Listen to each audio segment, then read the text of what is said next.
All right, how's everybody doing? This is Cheech Carrerio from the Cheech, Manny, and Silky Joe show today.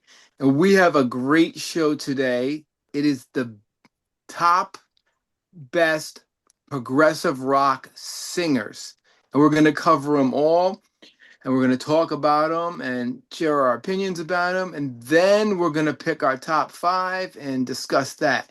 So, how's it going, my co host Manner? Happy belated birthday. Thank you, sir, and thank you for that gift card. Yeah, Oh, anytime, anytime man. I ask people get coffee gift cards, I am And Barnes and Noble. I know you've been hitting that store up a lot, so I love yeah, it. But dude, and thank you, um, man. and I'm glad we got to hang out, even though it was at the temple where I got to see you on your birthday, and I was hoping that a certain priest was going to give you that, that Dude, Van der Graaf Generator dude, album or not Gentle even a Giant Yes album. album vinyl, nothing. Nothing. I No was like, I Gentle went Giant down for there, you. nothing, man. I went down there. I told the priest, "Hey, where's my vinyl, man? Where's my Prague album? You promised." Instead, I got a $5 Whole Foods gift card, Oh, jeez. Oh, tax well, deductible, man. they got to start selling Prague albums in a bin. Remember back in the day, Joe, you probably remember this. Remember in Pathmark, they would sell like albums, or even recently, even in Well, dude. Food Emporium, I Well, would well, buy CDs. well, dude, yeah, I remember ShopRite. They used to sell CDs, and actually, Yeah, I still have my copy of. I bought Sergeant Pepper and Revolver there. it's amazing. Isn't that crazy? Yeah, Yeah. yeah. I actually bought a Visions tape in Rhode Island in the You store. bought it? Would you buy it? It was It was in Providence, Rhode Island, in like a weird store that had a bin, and there was a Visions cassette tape. And I said, "How much is this?" And she goes, "It's 99 cents." And I said, "I played bass on this." And she goes, listen. "Oh, You probably paid that dollar, and you're like worth every penny. she goes, you played on it? You could have it." I said, "All right." Here you go, sir. Dude, but yeah, man. Now still waiting for my dude, not even fragile, man. I was like, yo, priest, Unbelievable. where's the fragile vinyl you promised? Just don't bring up drama to the head priest. We don't want any drama. No, no drama, and we're gonna round about that, right? Exactly. No pun But intended. but we're accompanied by the legendary Silky Joe. Joe, what's going on? Everything is good. Enjoying life as a new grandfather, Congrats, man. Congratulations. Dude, beautiful. enjoying the baby. That's awesome. E- So, Every day's a new day, man. When you got a little one. I love it. They yeah, like you were saying, like she moved her head and they do these little things. I remember when Zoe was little, doing these little things, man. I miss those days. everything is an achievement. Yeah. I don't miss waking up at 3 o'clock in the morning though, having to heat up a bottle. That was I remember like, oh God, the sound of a banshee at 3 o'clock in the morning. But the best days though. So, but yeah, looking forward for this show. I think it's going to be interesting. Like what is a prog singer? You know, who are the prog singers? And also and the entertainer and the showmanship that a prog singer has too. Yeah, That has a lot. yeah. We were talking about that. That has a lot to do with the sound. Yeah, we were talking about it because obviously I think Joe knows you and I both are like prog rock ODing right now. So we're Oh, just oh yeah, it's drowning funny, in prog Joe, rock. no, and Joe made me laugh because you listened to Red for the first time and we're so used to their craziness, the prog craziness. Like we didn't realize, man, listening to a lot of these prog rock singers and albums is pretty intense, because musically it's like really um it challenges you, like and I You might not get any leg that night. no, but you are gonna get like 10 times smarter, Yeah. like you're just gonna get Vandergraaf smart. generator is not going to get you to take her top off. Cut it out, Dave. All Yeah. right. Yeah, man, you're not gonna get like, but your mind's gonna expand, right? So I think Exactly. that's what's in. And I love that question you said. What is a prog rock singer? Like, what makes a singer progressive rock? And and I'm excited because I feel like it's gonna boil down. It always goes back to the big four. I Yeah. feel like it's always a duel between them, But the and big four are interesting because it's like a combination of like, if you count the big four, you have Crimson, you got to put Greg Lake and John Wetton in that. And then if you put Genesis, you got to put Phil Collins and Peter Gabriel in that, dude, and you it's know. crazy because you mentioned John Wetton, and we had this great discussion on our previous episode on the it's not released yet, but our discussion on what was that topic, Cheese, that we mentioned? Oh, um, why did we mention John Wetton in Asia? Well, he was in one of Oh, my favorite bands of the all time, the Wishbone the Ash. the prophets, the prog rock Yeah, yeah, prophets. yeah. That's He's what we the were talking prophet. about, the Yeah, yeah, disciples. Yeah, yeah. So, um, but John Wayne, I completely forgot about that. And actually mentioning Red, like his vocals on Red are like intense, and like and just a blurb. Joe brought the Joe. You want to tell the Asia story about when John Wetton left? I forgot about this. Who became bass player? I mean, this is gonna blow you away, Manny. Who became the bass player in Asia?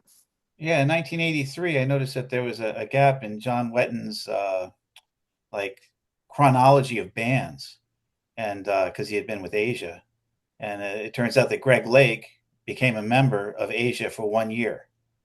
what? Did they record an album? No, No, they no, did not. Oh gosh, imagine if that happened. I What know. they did do was it was the first time MTV had ever done a concert broadcast uh, from around the world, back to the States. And it was called Asia in Asia.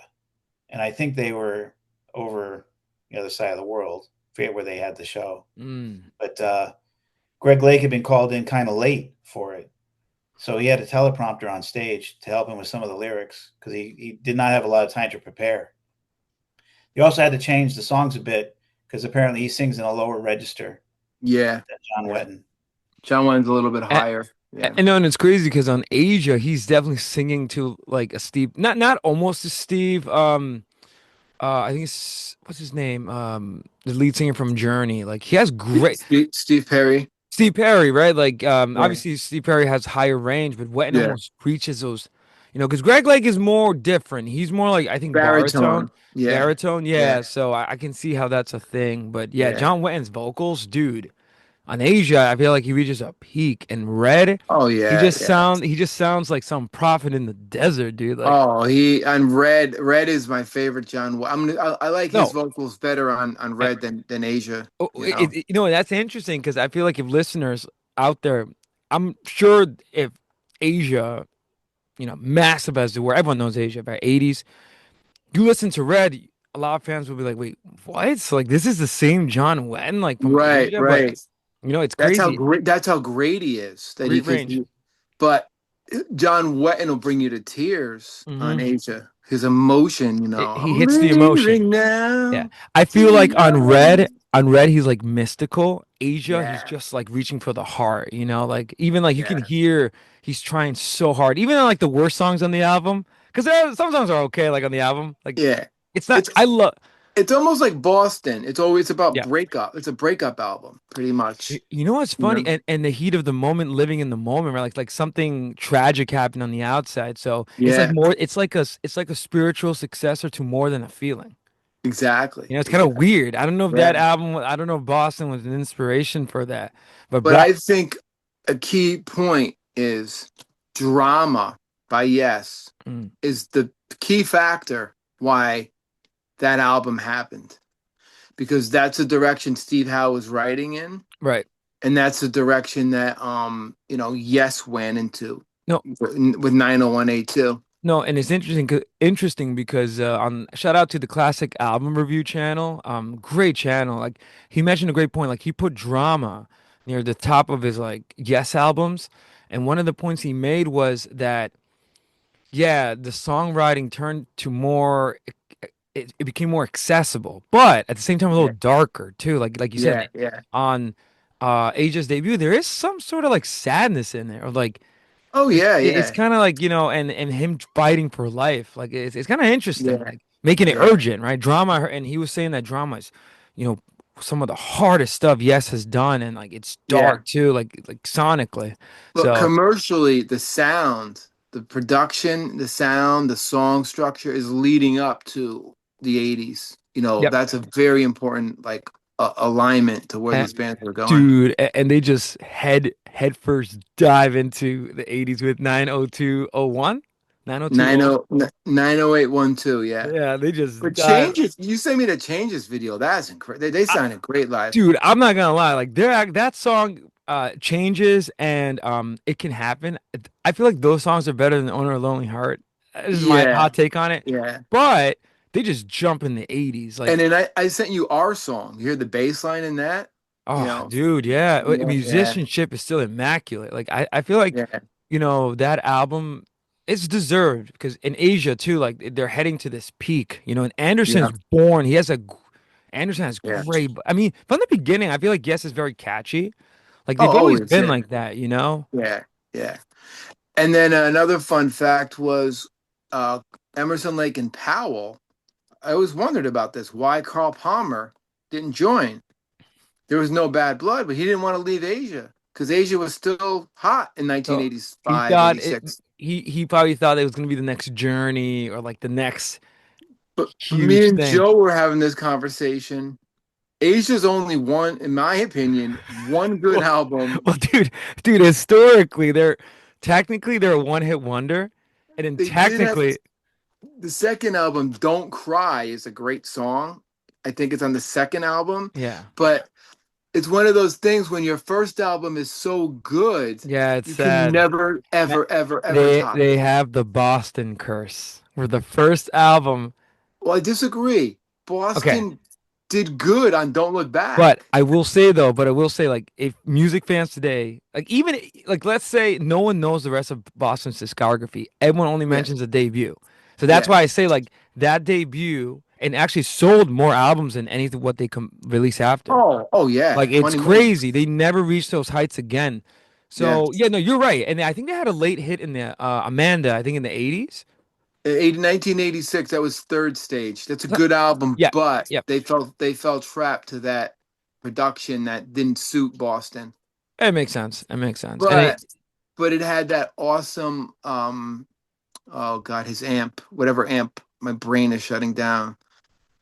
Tom Schultz's amp that he invented. He got that sound still, but the production I didn't like because it it was makes sense. 80s. It's like that ZZ Top album, the one with like there's like a rocket ship. Like they just went Yeah, full yeah. on 80s cheese.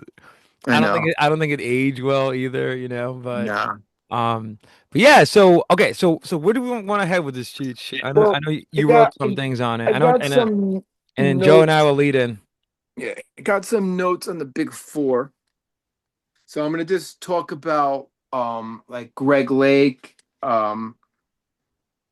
So And I guess you're not gonna, and I'm assuming you're not gonna go too much in detail because we have full episodes on that. yeah, I'm gonna just talk about his vocals. Greg Lake, rich baritone, emotional delivery, beautiful voice.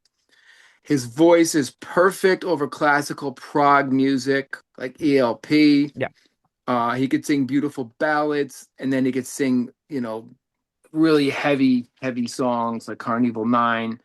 Uh, and then when he's in Crimson, he has the same thing where, that's what put him on the map, where he has that soft, beautiful, melodic voice, and then he has power at the same time. He's the only guy that has power when he sings mellow.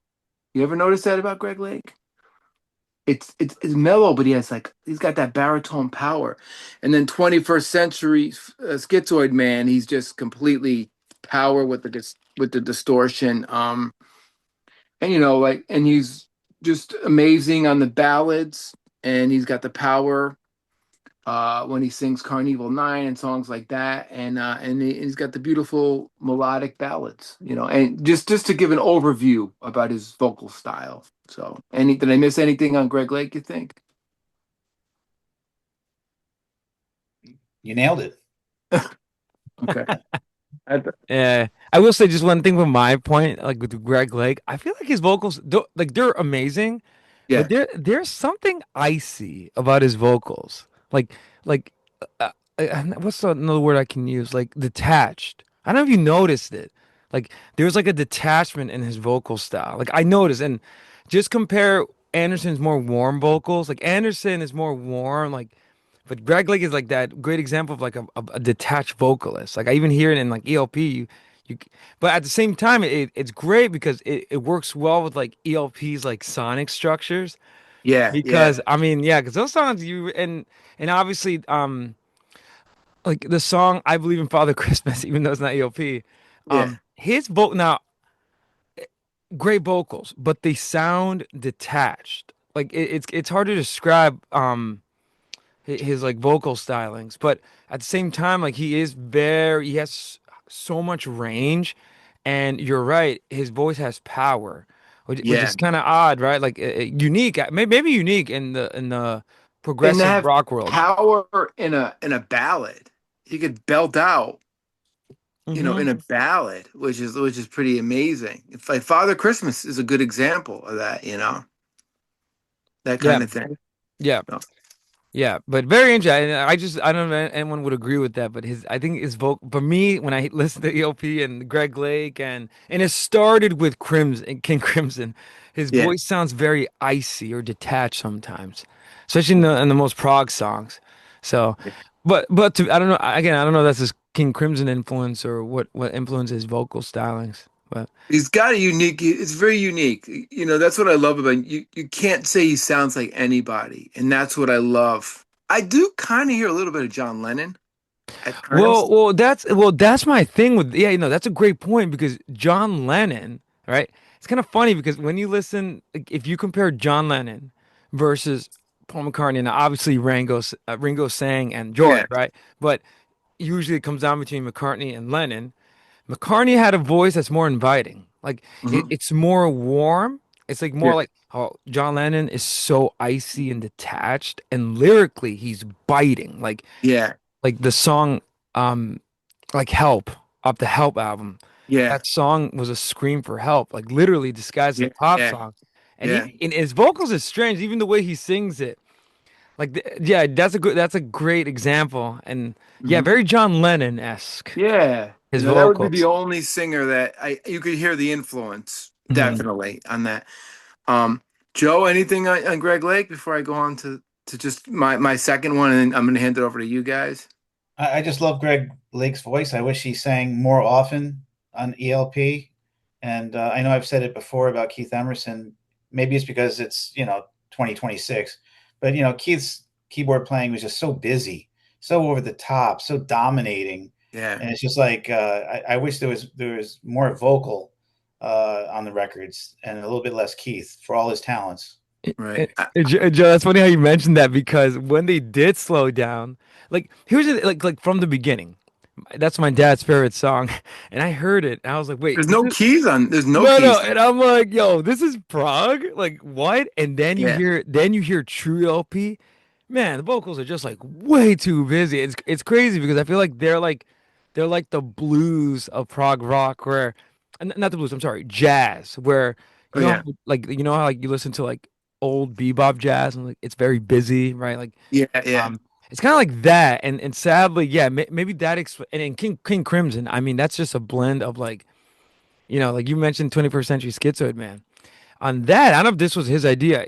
He distorts his vocals. And mind you, Yeah. I would never have guessed if that was my only song of Greg Lake, I would think this is like it because it's crazy and then the arrangements are very busy, right? And Yeah. EOP kind of something similar happens where yeah, Emerson, you're right. Keith Emerson's keys are just they take over. Well, Emerson is the Jimi Hendrix of keyboards. Everything from the flamboyance to humping the keyboard and sticking a knife in it. The guy was out of his mind. He was insane. Definitely the greatest rock keyboard player. Sorry, Rick Wakeman, don't hate me because I'm Dutch. You know, um, um, but definitely the greatest keyboard player of all time, no doubt. You gotta like keys. Yeah, Yeah, and I, I'm funny.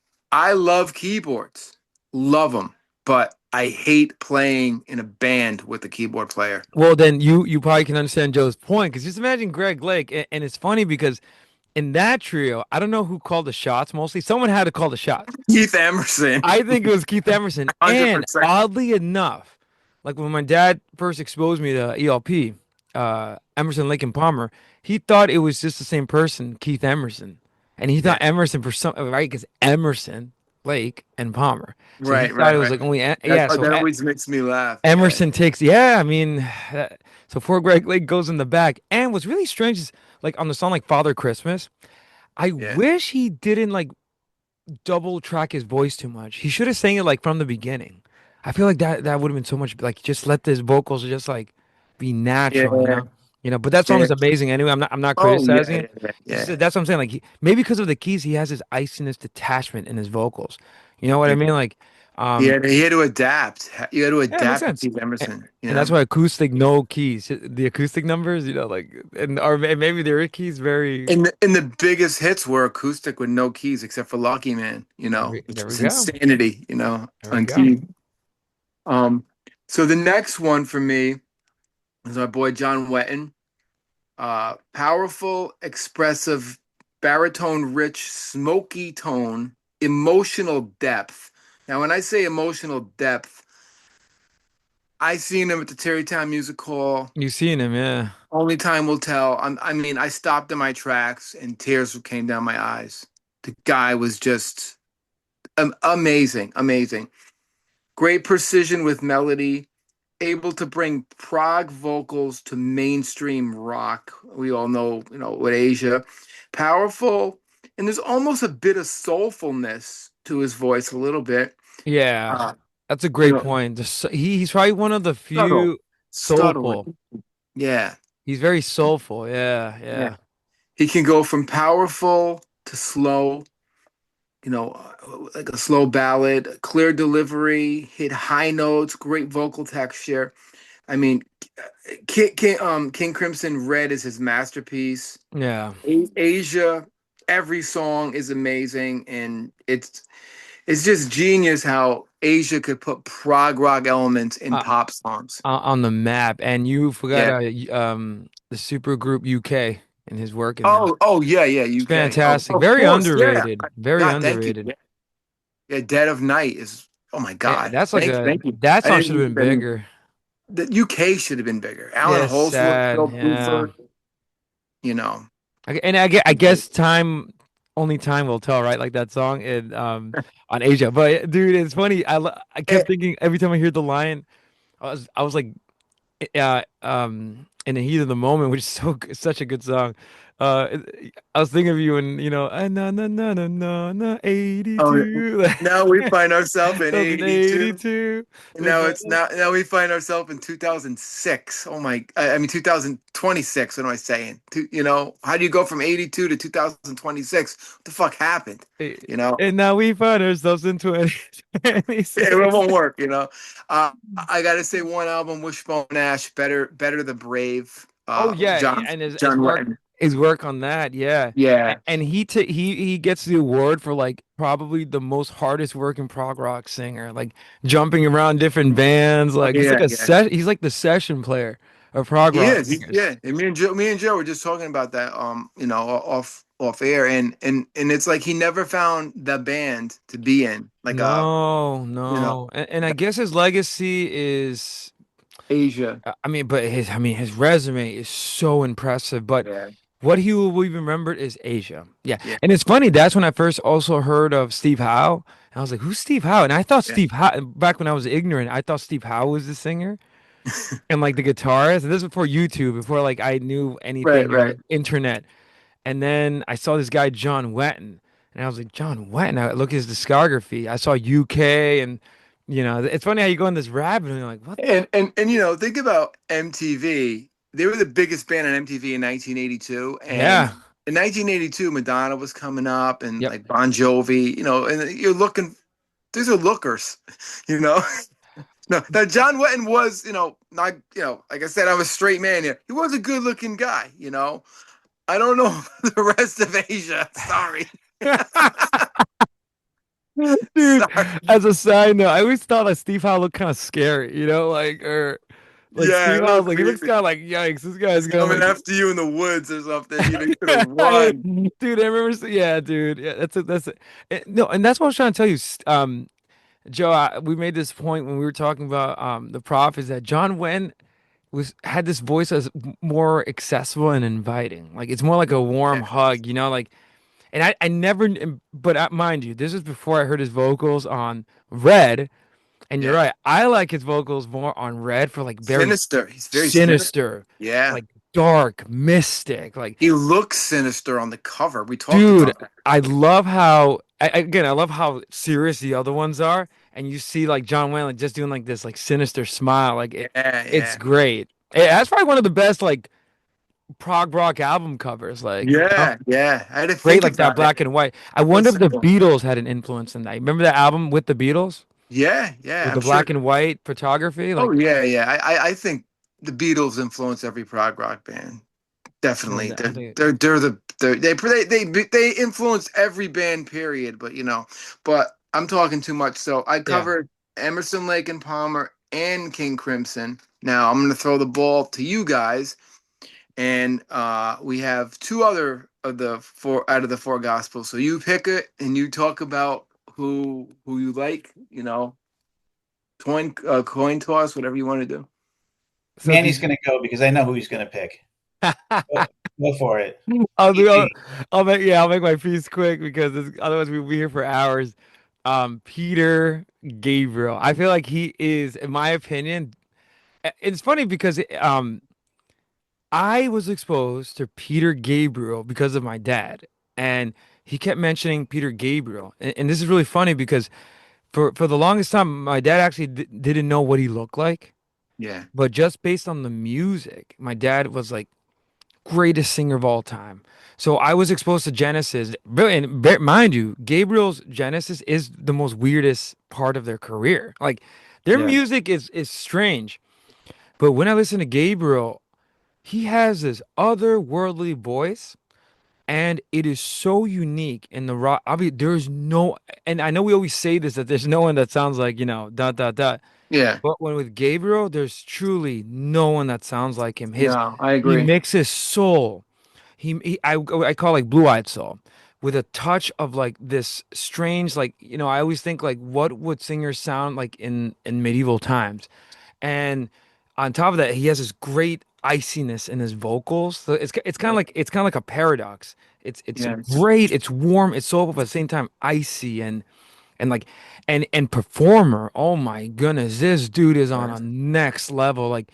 Their early live concerts, the costumes and everything were legendary. Like Nobody did that. It was like going to a no, Broadway show. dude, I would be like transfixed, like especially seeing on like I just watching the videos, and it's just to me it's really funny because that's what put Genesis on the map. Gabriel, Yeah, not of so much now. Obviously, the musicianship is immaculate, but course.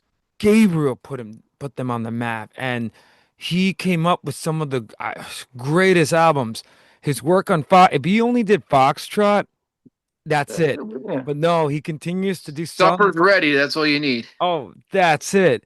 And on that, his vocals are. He's like an actor. They're so versatile. Like, and then when he screams, also like he belts out probably one of the best rock vocal performances you'll ever hear. And then he outdoes himself on selling England by the pound. Mhm. Shows that he can be very poppy with, and actually maybe a taste of what's going to happen in the future on.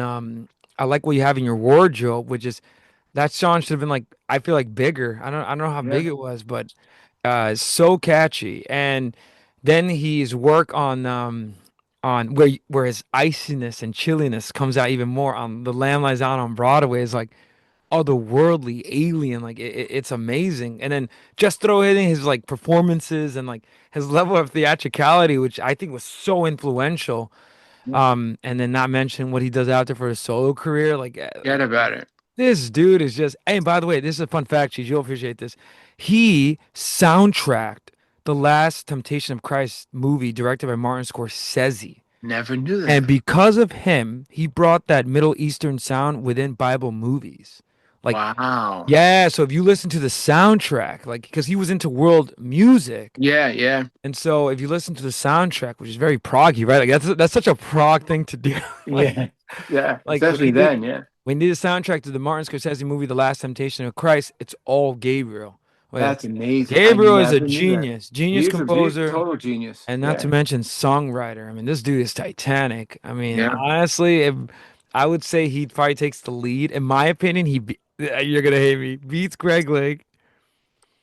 Honestly, hot take, but he beats John Anderson. This is my opinion. And, We're gonna stop being friends tonight after this show. and dude, my boy plays the flute, so he beats even Ian Anderson. Oh, I don't know about that. Like. Me and Joe just had this conversation. I don't know. I don't know about that. But anyway, but yeah, but he's top, and years later reaches success with the album. So, dude, how, you can't make it up because No. one of the biggest things in MTV Yeah, has one of the most biggest concerts. Like, this guy's just like next level. Gabriel, and then the only one that gave a run for his money was Collins, Phil that's it. Collins in the '80s. The same guy in his band. Go figure. They were competing, and Gabriel more of his art rock until so, and then. Yeah, And when he released So, it was against everything that Genesis was doing at the time, like Invisible Touch, yeah. Collins' solo albums. Well, he Um, had Sledgehammer. I'm telling you, that MTV video is Genius. legendary. I mean, just I can hear it in my Oh, head. and tell Genius. me, how well did it age? It aged very well. He was smart. Like other bands, like the Yes Owner of a Lonely Heart album music video did not age. I do not recommend that He video. had an obscure song called "Dig in the Dirt." You remember that one? It wasn't a big hit, but it was Mhm. popular for about a year. What album was that on? I don't know. It was I know what after you're talking Sledgehammer. about. Yeah, Yeah. it was good, you know. And then You the remember Shock famous, the Monkey? oh, shock, yeah. Yeah, Shock Oh, the Monkey, which is that album is weird, but that song became a hit. And the wow. video, yeah. There you Games got Without Frontiers was another great one that's early on. another one. That's what actually that's actually my favorite Gabriel song. Games Without Wow. Frontiers and that album too. I don't know. He's weird too. He's like Led Zeppelin. He didn't name his albums. Like he just like had his, like album cover and called it like the Scratch album. Any guy that puts out a single every full moon, he's Yeah, out there. Gabriel's he's definitely the most artsy too. Like he's always like doing everything artsy. Like Yeah. Wow. It That took was him all. 20 That was years to awesome. put out the last album, I.O., which came out, you know, Yeah. over a year ago. 20 years. To do an So, album. yeah, Wow. took a lot of great care on that. But I guess that's why he left Genesis was he didn't like the structure of, album tour, album tour. You sit down at a band meeting with your manager and the next 2 years of your life are mapped out almost to the day, with Yeah. touring. And he wanted freedom to do his own thing. And he didn't like that kind of structure. He wanted to put out albums when he wanted to and tour when he wanted to. He was Yeah. always friends with the guys in Genesis. yeah, And Uh, that's good. That's good that they stayed. that's true. right? And Because Gabriel Joey, left in 75.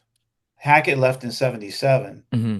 But they got back together in 83 to do yeah, the concert. It was in England to get Peter Gabriel out of debt because of the WOMAD festival. It was an arts and music festival with world music. Then unfortunately he took a huge bath on it financially. So just happened to be that Genesis was on tour already and they were finishing their tour. And what they did was they just extended it one more concert and they had Peter Gabriel come out. They did a full Genesis concert. what And is the set list on that? It's funny. it's, This is the it's first time I heard posted. this. It was all, well, let's put it this way. Peter Gabriel sang all the songs except Turn It On from Duke. Oh wow. Phil Collins played drums for everything except Turn It On, which he sang the lead vocals on. And oddly enough, although Chester Thompson was there on drums, Peter Gabriel played drums as well on Turn It On from the Duke album. So they did all the songs that you would remember, like Carpet Crawlers and, you know, So they the did the Prague reunion. They did do a Prague reunion. it was One just a one show. concert reunion. And nobody talks about it because it was not recorded. I can't believe That's that they were incredible. trying to make money because I think they said £200,000 in debt because of this music festival, which I guess would be a lot of money. Maybe that's $1 million now, Yeah. you know, as Mm. opposed to 1983. But Yeah. they all got together and did that full concert, and it was not recorded and it was not filmed. Wow. That's such a shame. It should have been. Yeah, Could and have been Steve re Aoki was there, but he only apparently performed on the last two encores. And the first encore song was "I Know What I Like in Your Wardrobe." Yeah, Wow. Cool. yeah. So I remember you guys were talking in one of the previous episodes about why he left Genesis, or why didn't they ever get back together? And it turns out that they did get together. And when Genesis played their last concert, Phil Collins was in the. I'm sorry, not Phil Collins. Peter Gabriel was in the audience. He did not perform with them, but he gave support. Right. And because Phil's health is not doing well, mm. so Well, he's considered, that's I guess, retired. that's why we got Silky Joe on the show for these Yeah. facts that I Yeah, never would know. that's why. And I know I remember watching this I think it was like a VH1 classic documentary when he left Genesis. He was going to also through like a hard time with his wife, and like Joe said, the guys were like, "Yeah, but you kind of need to come on tour." And so and I think Gabriel just like maybe like in us maybe not, and like not a panic attack, but saying, "You know what, guys? Yeah, I can't do this anymore," because he was going through marital strain because he was a Right. father at that time. Yep. So and then Mike Rutherford reflect we could have been a little nicer, like but like Joe said, I feel like that schedule probably he's like, yeah, I don't want to do this where it's like touring, album, next 2 years. Well, I think prog rock groups had the most pressure than any band because could you imagine, just say like, you got to write Close to the Edge, you got to go on You got to tour. beat it, yeah, and then you got to beat your last album. Yeah, Yeah, and then that's you got to write rough. Tales for, Tales for Topographic Oceans. Then you got to write, and then you got to go on tour. How do you got to stay creative, and then you got to go on tour, and you got to nail that shit every night. Mm. Those guys did not have it easy. That's why I Yeah. look up to prog rock. Like, they're like an orchestra. It's like being an orchestra. You got to nail that shit every night. Zeppelin, greatest rock band in the world. They could go and change their set every night. They have a different set, and they could jam for hours, and it's more relaxed. The kind of band I like to be in. Yeah, yeah, they're more like the and the only one that probably would be all over the place would be Jimmy Page because he's insane. Yes. Yeah. But yeah, you're right. Like it's not like prog. Prog is like classical music where I think the music is hard to play. You, Like you you can't fuck up. I was in a prog rock band called Cerberus, and you have to play everything perfect. And I remember, like, I always wanted to play prog rock, real prog rock. And these guys were almost Canterbury a little bit, and avant-garde, and I didn't enjoy it. What I took away from it was like I'm gonna be more like Rush, where you're gonna mm, be proggy and take those, s- like 7/8 pieces and mm, add it in there, then go back into a regular song, then go into an odd meter and have a mm. chorus. But if everything is 9/8, 7/8, 15/8, you're just like, oh, I can't handle this. Killing math. Yeah, it's like doing math or something on stage. Yeah, yeah. But so Joe, you want to talk about your pick? Because we all know, I think, who your pick is. Well, the guy that's left. Well, he saved the best for last. John Anderson. Yeah, The Yes. great John Anderson. amazing vocals. Yeah. Is he considered a high tenor? Is that what we? So I know there was a debate between you. So what's funny? I was actually he's not a nasally singer. He's actually a high tenor, I think. Yeah, you know what he is? I researched him. He's a throaty singer. He sings from the back of his throat. And I don't know what that means. He's not an opera singer because they sing from the diaphragm. But Right. you could kind of hear maybe that's what I took as nasal, or Getty's straight nasal. Right. You know, our boy in Supertramp has the nasal One vibe. one of them, and the other guy has like the Yeah, wet and vocals. yeah. Um, But so he's a throaty singer. That's my research on him. But And he still sounds great today. I listened I to heard. his last solo album called True that came out with the Band Geeks. Uh, and I guess it was in 2024, and it sounds great. I mean, for me, listening to it, I was like sent back to 1973. With Yes. I mean, they sound like Yes. The songs are like Yes. The voice is like Yes. The bass has the same tone as Chris Squire's bass. Mm. Um, that's amazing. yeah, yeah. Of course, there's a 16-minute epic called "Once Upon a Dream" on this solo album, and then there's a beautiful song called "Thank God," which is basically a love letter to his wife Jane. That's very nicely done, beautiful. And I really enjoyed the album. And then I dug a little deeper and found out he's done like 16 solo albums. Have you ever heard his first one? It's out there. Holy shit. I have Out not there. heard it. I've got to start listening to the back catalog Yeah. and It's all when the it's when collaborations he did. I mean, he did a collaboration album with Vangelis. He did a collaboration That's album cool. just with Rick Wakeman. yeah. And I don't know. He loves what he's doing. He's totally committed to prog or progressive music, Yeah. more so I think than Peter Gabriel. I Oh mean, I yeah. think John Anderson's entire career has been devoted to this genre of music. Yeah, Oh that's yeah. true. Give him that. Yeah. He gets the award for most dedicated. Gabriel kind of like gave up. He just Well, no, I'm no, kidding, I'm kidding, I'm kidding. in No, the what he no, 80s. he creates like Salisbury Hill, which is very catchy. Like it's kind of like with except for that weird time signature that he makes his own weird like it's funny like Gabriel makes his own music. Like he doesn't really follow. He's like a David Bowie. Like he doesn't really follow trends Yeah. per se. Um, versus John Anderson, who is a prog rock like devotee and advocate for like the genre, you know, because Gabriel never again did something like 22 minute suppers ready or No. even No. like I would argue he never got heavy. Like you know what I mean? Like he's always been Yeah. artsy. Like Yeah. he's not bad. Like he reminds me of like maybe like a New Yorker hipster style music. Like You think about it. You're dressing up like a sunflower and a fox. You're artsy. yeah, You know what I mean? You're dude. out of your mind, you know? Dude, yeah, it's funny. If you guys see like the old, yeah, but anyway, but John Anderson, yeah, like he is.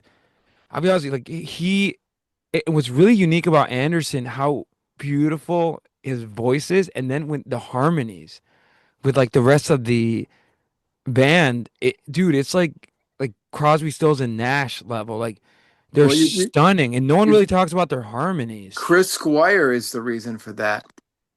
And this is an interesting story. When Keith Emerson was forming, he left the Nice and Mhm. he was jamming with I think maybe Carl Palmer, and they were looking for a singer. So they got Chris Squire to come in and jam. And Chris Squire was like, "I'm not a lead singer. I just do harmony." Or he would have been the singer for ELP. It's just so funny how they're all connected. Imagine Chris Squire singing for ELP. Yeah, Can't make it up. And his vocals are, you know what's the best word to describe John Anderson's angelic. He total has one answer. of the most, almost like, almost, Beautiful, beautiful voice. almost like, I want to say like mystical too. Like Yeah, It's wonder spiritual, it's mystical. Yeah, wondrous stories says it all. Wondrous Stories, absolutely great example of his voice. Yeah, Ethereal. amazing. Yeah, ethereal. I, Genius singer, I, one of the best. I don't know if you guys, yeah, and the only thing that rivals is like Steve Howe's guitar playing, but but yeah, like his vocals are insane. He probably has one, like I'm obviously a Gabriel fan because of like the, no, the fact that he was, the first prog rock singer I heard, even though later on, like he kind of, Gabriel kind of left that world, but yeah, Yeah. Anderson continued it, like, which is remarkable. And like on Tales of Topographic Oceans, he's insane. Relayer, like he carrying that with Yes, and then obviously with just discovering right now, thanks to Silky Joe, that in the solo work he continues that, hmm prog rock. He waves that prog rock flag proud, and Yeah. it's amazing.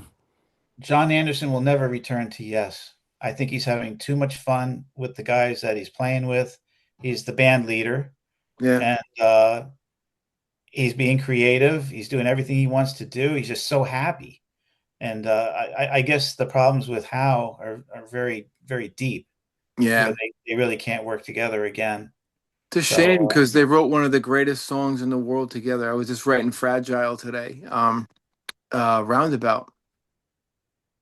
They wrote, one of the greatest prog songs ever. That is Yeah, one of together. the most successful and greatest. And it's Steve Howe and John Anderson wrote that song in Scotland, you I, know. and I think I think close to the edge, like in my opinion, I feel like that's their peak.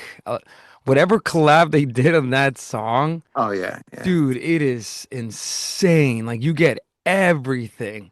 And Well, they John had Ed, they had the greatest musicians in that band. they did, yeah. Think about it. And think about how Rupert, legendary Squire, Wakeman, Rupert, Ruford, uh, Howe, and then on top of that, you got Anderson as your vocalist. Like, forget about it. you know. As far as like Emerson, Lake and Palmer's over the top with Keith, yes, wasn't. No, they did it just right, and I would argue They the ones did that it rivaled perfectly. them is Genesis, Yeah. but yeah, no, yes, hit that perfect But the, magic the note. Genesis even might have been over the top with the dramatic costumes for people. That might have Mm, been, hmm so yes, I think out of all of them, Crimson was just nuts.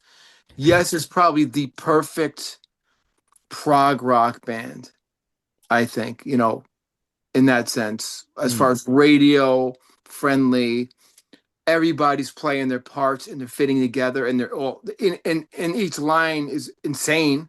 They're not playing Yeah. simple parts. It's not AC/DC. No, no. I mean, just if you listen to well, even Roundabout, I mean, yeah, Anderson just reaches like you would think how he's gonna beat this. Like, I I'll know. be the round, and he has this great there's a sense of It's urgency in his beautiful. vocals Oh and yeah. Yeah. no wow, like he's even like wailing these high notes. It's Yeah.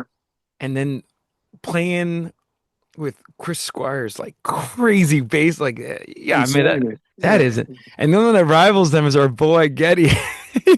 Getty, yeah. Well, We gotta make it a obligatory Rush reference.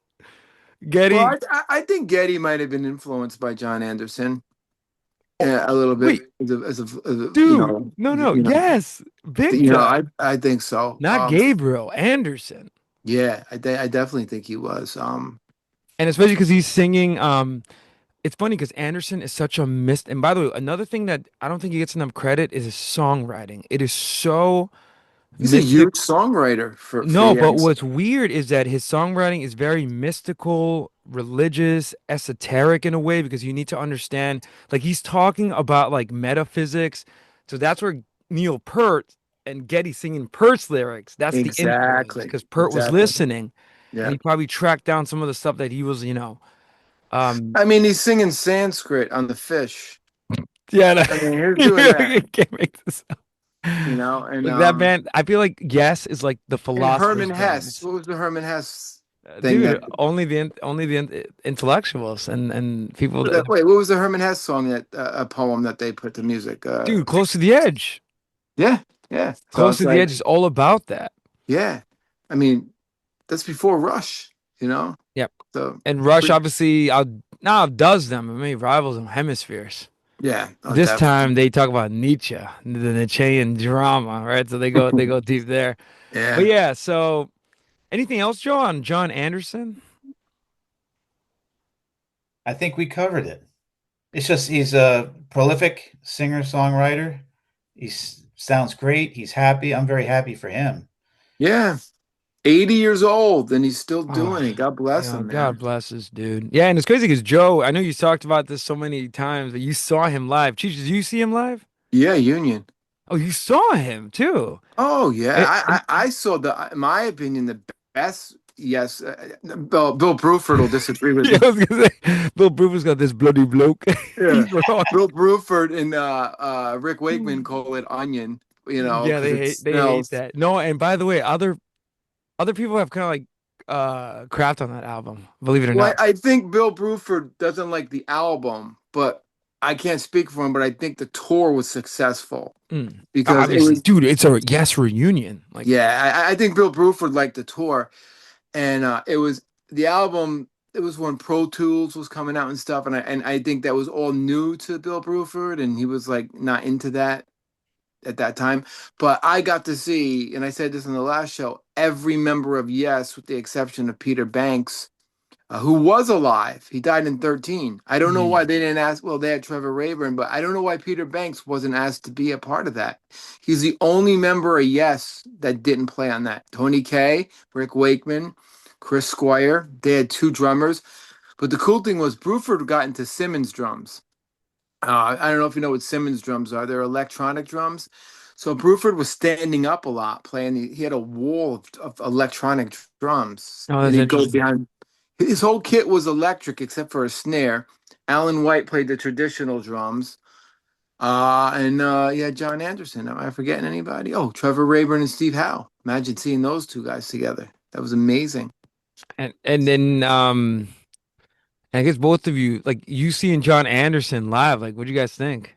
Oh, Oh my he's God. one of the greatest live singers I've seen next to John Wetton, for that style of music, you know.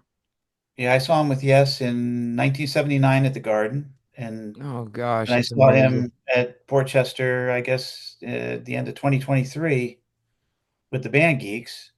And I got emotional watching him at the in Portchester. It was like, wow, he can still do it, you know. So when you saw him in 1979, he was probably Drama? Was he no? Or no, Drama was 80. Tornado, So oh, so he was touring then. Toronto, because Drama was Toronto, Trevor Tornado. Horn. So let me think. I want to do the math on this. So in 1979, he was probably in his 30s. Like, let's just say if he's 80 Mm, now, he's like 5 years older than my mother. So he was about 35 mm.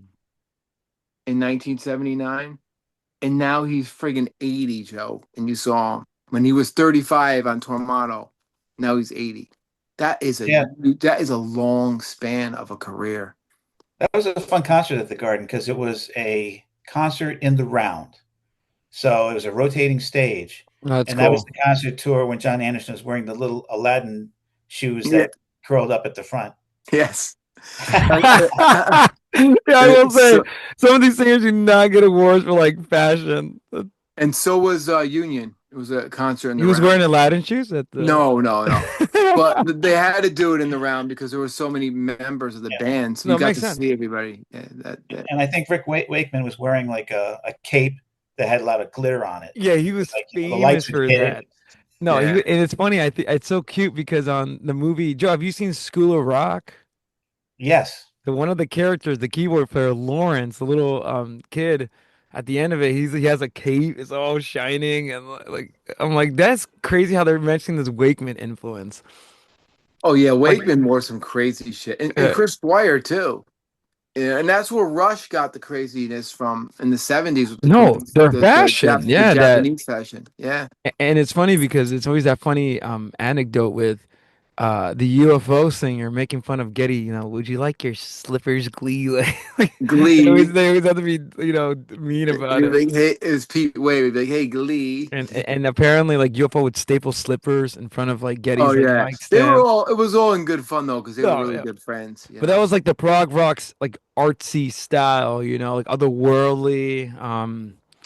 Dressing Obviously, up weird, and yeah. well, not weird, but Dressing like, up, yeah, like yeah, theatricality is a big thing. huge part of it. Yeah, Hmm. yeah. Not like AC/DC coming out with a t-shirt and jeans. A Love it. schoolboy outfit that's like, Yeah. and Well, it's crazy because Angus dressed it up. Yeah. what's nuts about that is the schoolboy outfit. I heard like that was his actual outfit. Well, he was so young that when he started the band in Australia, that's what you wore to school, like a Catholic school. You Yeah, you know you yeah, so after class, just go rock and he would go pull. home with a schoolboy outfit on, and I had to be 12, God, in middle school or early high school, and then that was the gimmick. That's fucking genius. I mean, yeah, But it's yeah, yeah. scary. Now he's 70 Oh and no, now it's time to retire. That's pretty scary. I feel yeah, it's like I feel like Brian Johnson looks normal, you know. Obviously, like he looks like his back is hurting, but seeing like Angus, yo, no, stop. and Just where's Joe just said David Lee Roth's going to be at the Capitol. I don't know about that. I don't know I about hope going to he's see not that. wearing like tight leather pants or like Assless pants. You see his oh saggy gosh. ass You know now. what's He's like funny? close Those to 70. videos, I don't know if you guys think that fashion aged well. I was watching like old videos of Van Halen with like Roth and I'm like, "Oh Yeah. gosh, what is he wearing?" Oh yeah. No, the Like, 80s. whose The 80s. idea was this? Like, and you can That see was his 80s junk fashion. waving. It's like so, oh gosh, like 80s fashion. I don't know who's the big E- fashion E- designer. Eddie It's Van like Halen, I feel like one of his cool looks, I mean, it's not really cool. He used to wear like overalls and like that red bandana. that was a That cool was one. cool. He had Yeah, yeah, style, and his guitar was like very, yeah, him with that like red and yeah, white. Which I think he himself like um spray painted or painted. I thought yeah. he looked, and the other band members looked normal. Like Yeah, yeah. um Michael Anthony looked like a regular dude, a guy to Yeah, grab a beer with, and then like yeah. drummer was like always man, same but always normal But looking. Lil Roth was one of the greatest front in his Well, that's prime. that's what makes him great. Yeah. Jumping off the stage, assless pants. I mean, screaming, no shirt. It doesn't get better than that for rock and roll, man. David Lee Yeah. Roth. I don't know about now. I've seen some of his performances. Oh, I don't know. I mean, But I'm not hopefully, judging. hopefully it's not as worse as Angus Young in that video I showed you. I don't know if I sent it on the We've seen Joe it. and Cheech chat, but Yeah. dude, it was like making the Browns where Oi, oh oi, wait, but he looks like he's in oi. pain. I'm like, oh You gosh, that's gotta take his arthritis pills and oi, like oi. he looked like he just got up from like his wheelchair with a shot of But you know what? adrenaline. God bless him, man. He's God bless him. still doing it. Still Thank God. waving. Yeah, Yeah, rock it's so and good. roll until you die. Yeah. So anything about the big four? Because I have a bunch of names I'm gonna throw at you guys. Or do you want to bring up some other artists that let me throw some names out first. Does that sound Mhm. cool? Okay. Ian Anderson, prog rock singer or not? Joe, you first. Minstrel in the Gallery was definitely prog, but I always thought of Tull as being bigger than prog rock, more diverse. See, I think he's a prog rock singer. Thick as a brick proves it, and he plays the flute in that Mm. anything that's outside, the box, like from Yeah, an yeah, orchestra makes you proggy. And yeah. if you listen to early Tull, it's real proggy, I think. Yeah. I think he's a prog rock singer. But what's weird about Jethro Tull, yeah, the early stuff is weird, it's proggy. But Aqualung gets him up to the stage of like hard rock, arena rock, at the Yeah. same time folk music. Like Oh yeah, he's yeah. kind of strange, but yeah, prog rock singer. Because of Thick as a Brick. I think So that cements yeah. it. And his So talented band and himself. But and and the greatest flautist. I think one of the greatest, yeah. I have famous, distinctive, strong baritone, strong emotional, and this is a keyword, mystical voice. His Uh, voice is very like, what's funny? His voice is very English, like yeah, yeah, and it sounds again, his voice is another one that sounds very unique. And on Aqualung, you get a taste of his full range. Like he can sound biting like on him 43. And yeah. it's crazy because you hear the theatricality in his voice, and if you see him perform live, he's kind of scary. Well, he's a great Like performer. he's He in does a that great thing with way. his leg. He puts his leg up and he plays the flute. Doesn't that remind you of some like performer like Ballerina, it's a ballet thing. no, dude, It's that's like a performer in like medieval times. Like oh, he's very medieval. it's Like, very medieval, have you ever very seen English. the movie Excalibur? Yeah. So the guy who plays Merlin always reminded me of him. Dude. Yeah. And You know? actually he reminds me of those like king court performers that would perform for the Yeah, king, yeah. Court like gesture. and do so Yeah, he's doing that one leg thing with the flute. yeah. Um And Ian Anderson is still going strong today. Released a Christmas album, kind of Christmassy Yeah, album, yeah. like back in like yeah, he's He's doing up this. there too.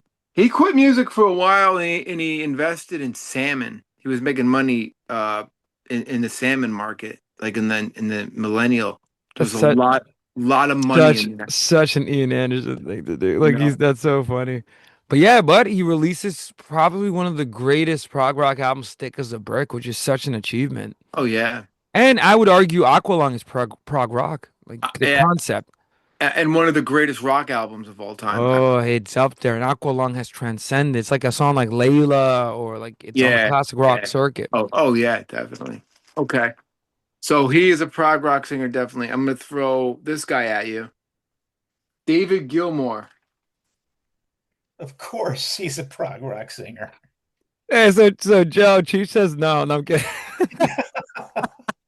Well, Chief, your opinion, like, share your opinions. Like what do you think about David Gilmour as a singer? What do you think? Comfortably numb. Right? He sings comfortably numb, right? Yep, that was written, yeah, by Waters and on the Yeah. Wall album. Yep. Um, I love his vocals. I love his vocals, you know. Well, actually, as an aside, it's both. Waters sings like Because I get confused. Yeah, you yeah, know. Waters sings like the weird hello, hello. Do you think of Yeah, me? And then Gilmore comes in. Now, by the way, I think Gilmore was a better vocalist than Waters. I think so. Yeah. You know, Waters had the distinction of being a very unique vocalist. Sadly, like though, when it wasn't in collaboration with his bandmates, it kind of was like it didn't work. Um, but uh, I would say Gilmer it he's odd because his vocals is beautiful. Like, Yep. and never mind, he's one of the greatest guitarists. Leave that Oh bracket yeah, there. yeah, yeah, yeah. Forget His about that. vocals are so stunning. Like on Dark Side of the Moon, and by the way, every Pink Floyd album from like metal to like the Wall is are masterpieces. Mhm. But he has soul in his vocals. He his, does. his vocals are emotional. Like he's able to reach, and again, never mind his guitar playing, which is like Yeah. next level. I have melancholic, Yes, soulful tone. You I know. I love that word. It's very melancholic, and you hear Yes. this on, um, and by the way, oh gosh, and in that band, I don't know if you're gonna mention Waters, Rick Oh no, Wakeman. yeah. He's next. I have what you know. We No, could talk about both of them. no, I'm You sorry, know. not Rick Wakeman. I'm sorry, Richard Wright. His harmonies with Gilmore, Yeah, dude, yeah. on echoes. It's ethereal. It's not. That's it. And again, if they did it, and definitely Prague because that's like a 22 minute one of their epics. But Dark Side of the Moon, like if you listen to Breathe, stunning, and he's able to sing also biting too. Like Yeah. he prog rock singer, yeah, yeah, David Gilmour, and then never mind his guitar playing, which See, for me, like I think Pink Floyd is psychedelic, amazing, proggy rock, and amazing radio rock songs of the 70s, probably the some of the best, you know. I'm a bigger Zeppelin fan than I am Pink Floyd fan, but I have to say, I'm the opposite. Bigger Pink but Floyd fan than Zeppelin fan. And but oh, and I'm one a more thing, David Gilmour, the only one that sounds is a blues singer too, has that yeah, he has blues that. style. He's the only one blues soul. But when I Uh, think of like putting him up against even against Tull's way more proggier to me mhm. than Pink Floyd. And the Big Four, forget about it. Pink Floyd is not as proggy as the Big Four, Mm. but they have their concepts that will make them a prog album, a prog band. Obviously, you know they're the Mhm. concept, biggest conceptual band of all time, practically. You know, so definitely, they're I would say they're a prog band. He's a prog singer. Um, now I think we did a good, warm, smooth tone, intense bravado, soaring power. Wish you were here, comfortably numb. Have a cigar. Welcome to the machine. Have you heard? Well, Have a Cigar is not sung. That's actually an outside singer, Roy Harper. Oh, that's right. Dude, that's weird. That one's a weird That story one too. always messed me up. Yeah, Sounds that's like, not no. So on why Wish does You it Were sound like him? no. That is Roy Harper. Originally, and it exists out there. You guys can hear Waters trying to sing it. Something they, according to them, actually sounds pretty interesting. But no, it was Roy. I'm pretty sure it was Roy Harper that went on and Tell me sang, that. I was had that great surprised. like biting like vocals. No, so on Wish You Were Here, Welcome to the Machine, and obviously Wish You Were Here, which is, in my opinion, a song that transcends everything. Beautiful.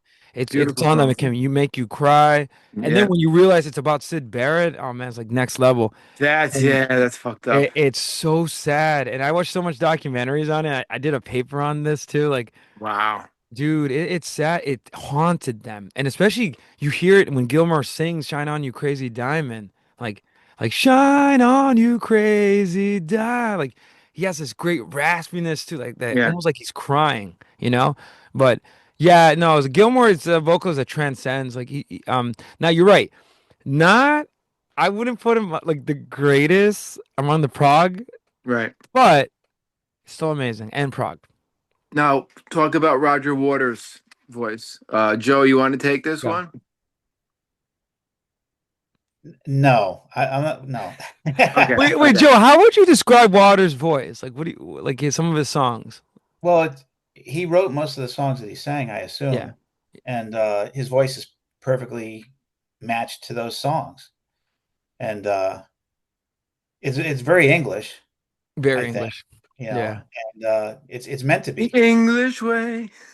Yeah, I mean, I know he's a very controversial figure, but yeah, he was the heart and soul of Pink Floyd towards the end, to the point where that's what caused the breakup. yeah. You It's know, fascinating I because was he just can. I was just really happy that you mentioned Have a Cigar and Roy Harper, because Roy Harper is a very close No, friend of Led Zeppelin. oh, I was gonna say, and what song on Led Zeppelin 3 is named after Roy Harper, Hats Hats off. off to Roy which Harper. for Yeah. Jimmy Page influence. I forgot about that. I thought it was Yeah, Gilmore. I thought that was dude, Gilmore. it's a prog rock guest spot. Yeah, well, Roy Harper has never really forgiven the guys from Pink Floyd, because he did them a favor. He happened to be in a neighboring studio, and they needed some help because the guys, maybe they had had a long day at the studio, and their voices are kind of raw. Yeah. And and Roy Harper was kind of kidding around, saying, "Well, I could do it," and he did it, but he really didn't get rewarded financially for it. And I think he kind of held that against the guys from Pink Floyd. They were like so thankful. Oh, thank you, thank you, thank you. And it's like, well, there's no Yeah, money. when it comes to They kind of Fi stiffed him financially. Yeah, and it's funny because as far as I know, they really didn't make a big deal out of it. So like, so that's why Cheech, you're kind of forgiven when you think that it's not Roy Harper and like just part of the band. I know. I always And the song is funny because it's so ironic because in the song, Waters is like attacking the music industry. Like he's those big cigar waving like yeah, yeah, managers. yeah, And he yeah. goes like, "Oh, the band sounds fantastic. Oh, and by the way, which one is pink? like which one of you is pink?" Like Yeah. it's just really ironic. Like you said, like you would think, "Oh, it's Gilmore singing." But the sad thing, Roy Harper is one of those guys, he's like a legend within other Mhm. bands made him popular. Yeah. He never became huge. No. People who played with him, like Tony Franklin was his bass player who went on with the firm. He became really popular, Mm. and like and he never became like a household name, Mm. really, right, Joe? I think Roy No. He should have Harper. been the English Bob Dylan, as Yeah, like he's known for being Yeah. Yep. a folk singer and a poet, as well as a songwriter. Yep. And in 1984, Roy Harper and Jimmy Page did an album together called "Whatever Happened to Jugular," hmm and it's a great listen. It's very the album has a lot of ambiance. It's very very good, and that's the only Roy Harper album I have, unfortunately, because of Jimmy Page. yeah, yeah. He's like that underground guy. Yeah, only if you Never. know in the music, like you, like obviously like Led Zeppelin Yeah, 3, Pink yeah. Floyd, like any Pink Floyd fan will know that story. Like I know it like the back of my heart, like it's crazy. Wow. And Roy Harper still goes out there and does small tours in England. He did Wow. like 8 shows last fall.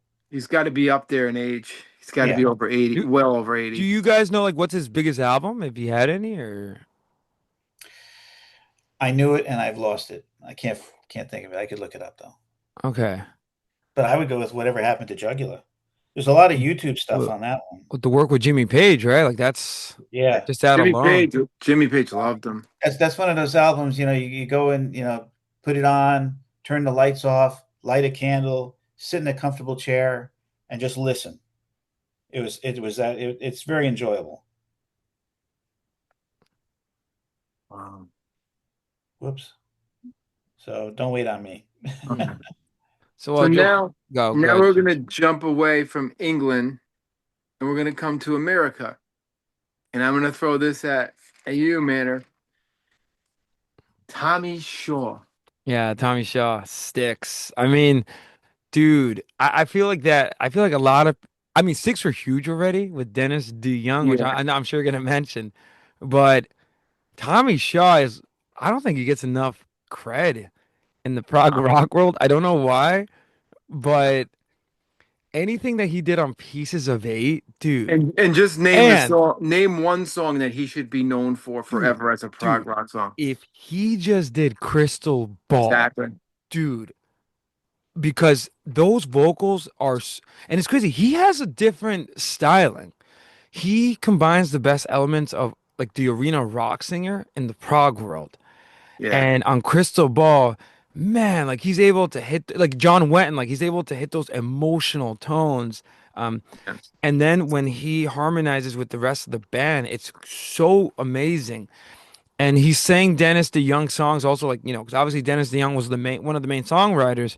Like and not and again, bracket his guitar playing, which is like next level. Like Oh yeah, yeah. We I, won't even go it. Yeah. and let me tell you, I saw him live. First of all, he looked like he didn't age, which is He looks insane. great. Yeah. Dude, Yes. he sings like he sang, if anything, even like his vocals are so good live. And especially the rest of the band. I will say the rest of the band did kind of age. But he looks pretty good, but they all were fantastic. Yeah. And Um, and it's funny, they had a guest keyboard vocalist. Obviously, Dennis DeYoung is not with them anymore. Right. But yeah, he did a pretty good job. But yeah, those songs that Tommy Shaw is like really amazing. And just for Crystal Ball alone, Yeah. especially how it began. Underrated. Yeah. Underrated, singer. I consider him a prog singer because Styx is prog, definitely. In the commercial sense, but Yeah, like they're the Par- commercial prog. Like, Paradise Theater on Pieces of Eight is not that it's commercial, but it's not the Mr. Roboto shit yet. You know no, what I no, mean? that's So yeah, no, it's they didn't. leading up to it. It's still Yeah. prog. It's got that prog element. Uh, I have clean tenor hitting high notes, soulful bluesy vibe, uplifting melodies, intensity, and emotional power. And he's great at singing harmony. Can't Dude, forget that. and the beginning of Renegade, oh mama, Oh my where God. he, I don't know if he multi-tracked his voice or he's singing with the rest of the band. Man, what a Yeah. beginning. And then I think Dennis DeYoung screams, "Well, you've been done now." Like he just wails at dude. Yeah, The sense of he also has a great sense of urgency in his vocals. Like, he does. he's like on the run or something. Cristobal, you hear that. Where he Yeah. first he comes with that great finger picking, and then he's so angelic. And then once the band plays, it's like, They kick man, ass. apocalyptic. Like Styx is great. And rivaled only to Dennis DeYoung, in my opinion, one of the greatest albums in the prog genre, The Yeah. Grand Illusion. The whole album is a masterpiece. They played it in its entirety, and when I saw them in Bridgeport, dude, I was transfixed, and I forgot how proggy they were. Oh, Dennis DeYoung is a great keyboard player, Well, you that's the know? thing. And this keyboard player, I don't know his name. Obviously, it's not Dennis DeYoung. He's playing Dennis DeYoung's Yes. keys and singing his parts. But yeah, dude, it's the Grand Illusion is very prog. The keys are now. I will say the keys are to the point where it's kind of overwhelming. Where it's in the full front, Yeah. you know? I think DeYoung was influenced by Wakeman and Emerson. He can't, Mhm. that's Tony Kaye. He was more like like a Tony Kaye. He wasn't over the top like Emerson. You know what I mean? Or Rick Wakeman, but he took bits from them. But Mhm. it was Styx wasn't like over the top of keyboards, but enough. They were enough, I think. Mhm. Um, um, And leading up to Dennis, you want to talk a little bit about him? Yeah, so Dennis DeYoung is interesting. It's so funny when I first got. I don't know if you guys had this experience when I first listened to Styx, Tommy Shaw, um, uh, Blue Collar Worker, that song, Yeah. and Oh yeah, Renegade. yeah. Then I heard Lady and the song called Babe and by Dennis DeYoung and the Dennis DeYoung, and I was like, this stuff is lame. What the Babe, hell? I'm leaving. Babe, I love you. Babe, I No, want to dude, shoot you. dude. And I remember listening to Come Sail Away. Now, mind you, this was immature Manny. And I was like, I hear those corny piano lines. This was high school Manny. I was like, Yeah. this is lame. Where's the other singer? Now, many years later, I realized, first of all, that Dennis DeYoung was one of the principal songwriters. Yeah. He was the original member in the band Yeah. and also caused the downfall of the band. Also, like you said, prolific keyboard player, beautiful piano player, Yeah. probably created like next to Greg Lake some of the greatest ballads of the 70s, like Late Oh yeah. Ladies, and amazing. Lorelli. I think I'm pronouncing it right, Lorelli. Yeah. And some of his songs are very beautiful. And on top of that, great. He wrote "Come Sail Away," Oh, which great is song. such a. It's almost on the level of what you find with Kansas on "Carry On My Wayward Child." Exactly, It's exactly. so it makes you cry. Like, come Yeah. sail away, come. And I saw Yeah. it live. Oh, the only missing was Dennis DeYoung, but I'll be honest with you, the singer did such a great job that But Dennis DeYoung has like a theatrical, like on that. You make me think very and come straight away. theatrical, The way he phrases, the way very he Broadway. articulate, exactly. Yeah, it's very, very orchestral. It sounds Yeah. like very Broadway, but sadly, it leads to the downfall with Mr. Roboto, which Oh, sadly is, even though that was a huge MTV hit and the video. oh, I grew up in it- 1980. yeah, Oh my and God, I'm it not was gonna lie, everywhere. it's a Yeah. guilty pleasure, but it's a corny song. Now, Paradise Day. When did Tommy Shaw come in? That was our last great Paradise album. No, Tommy Shaw came in on Crystal Ball or Grand Illusion. Grand Illusion. Okay. Yeah.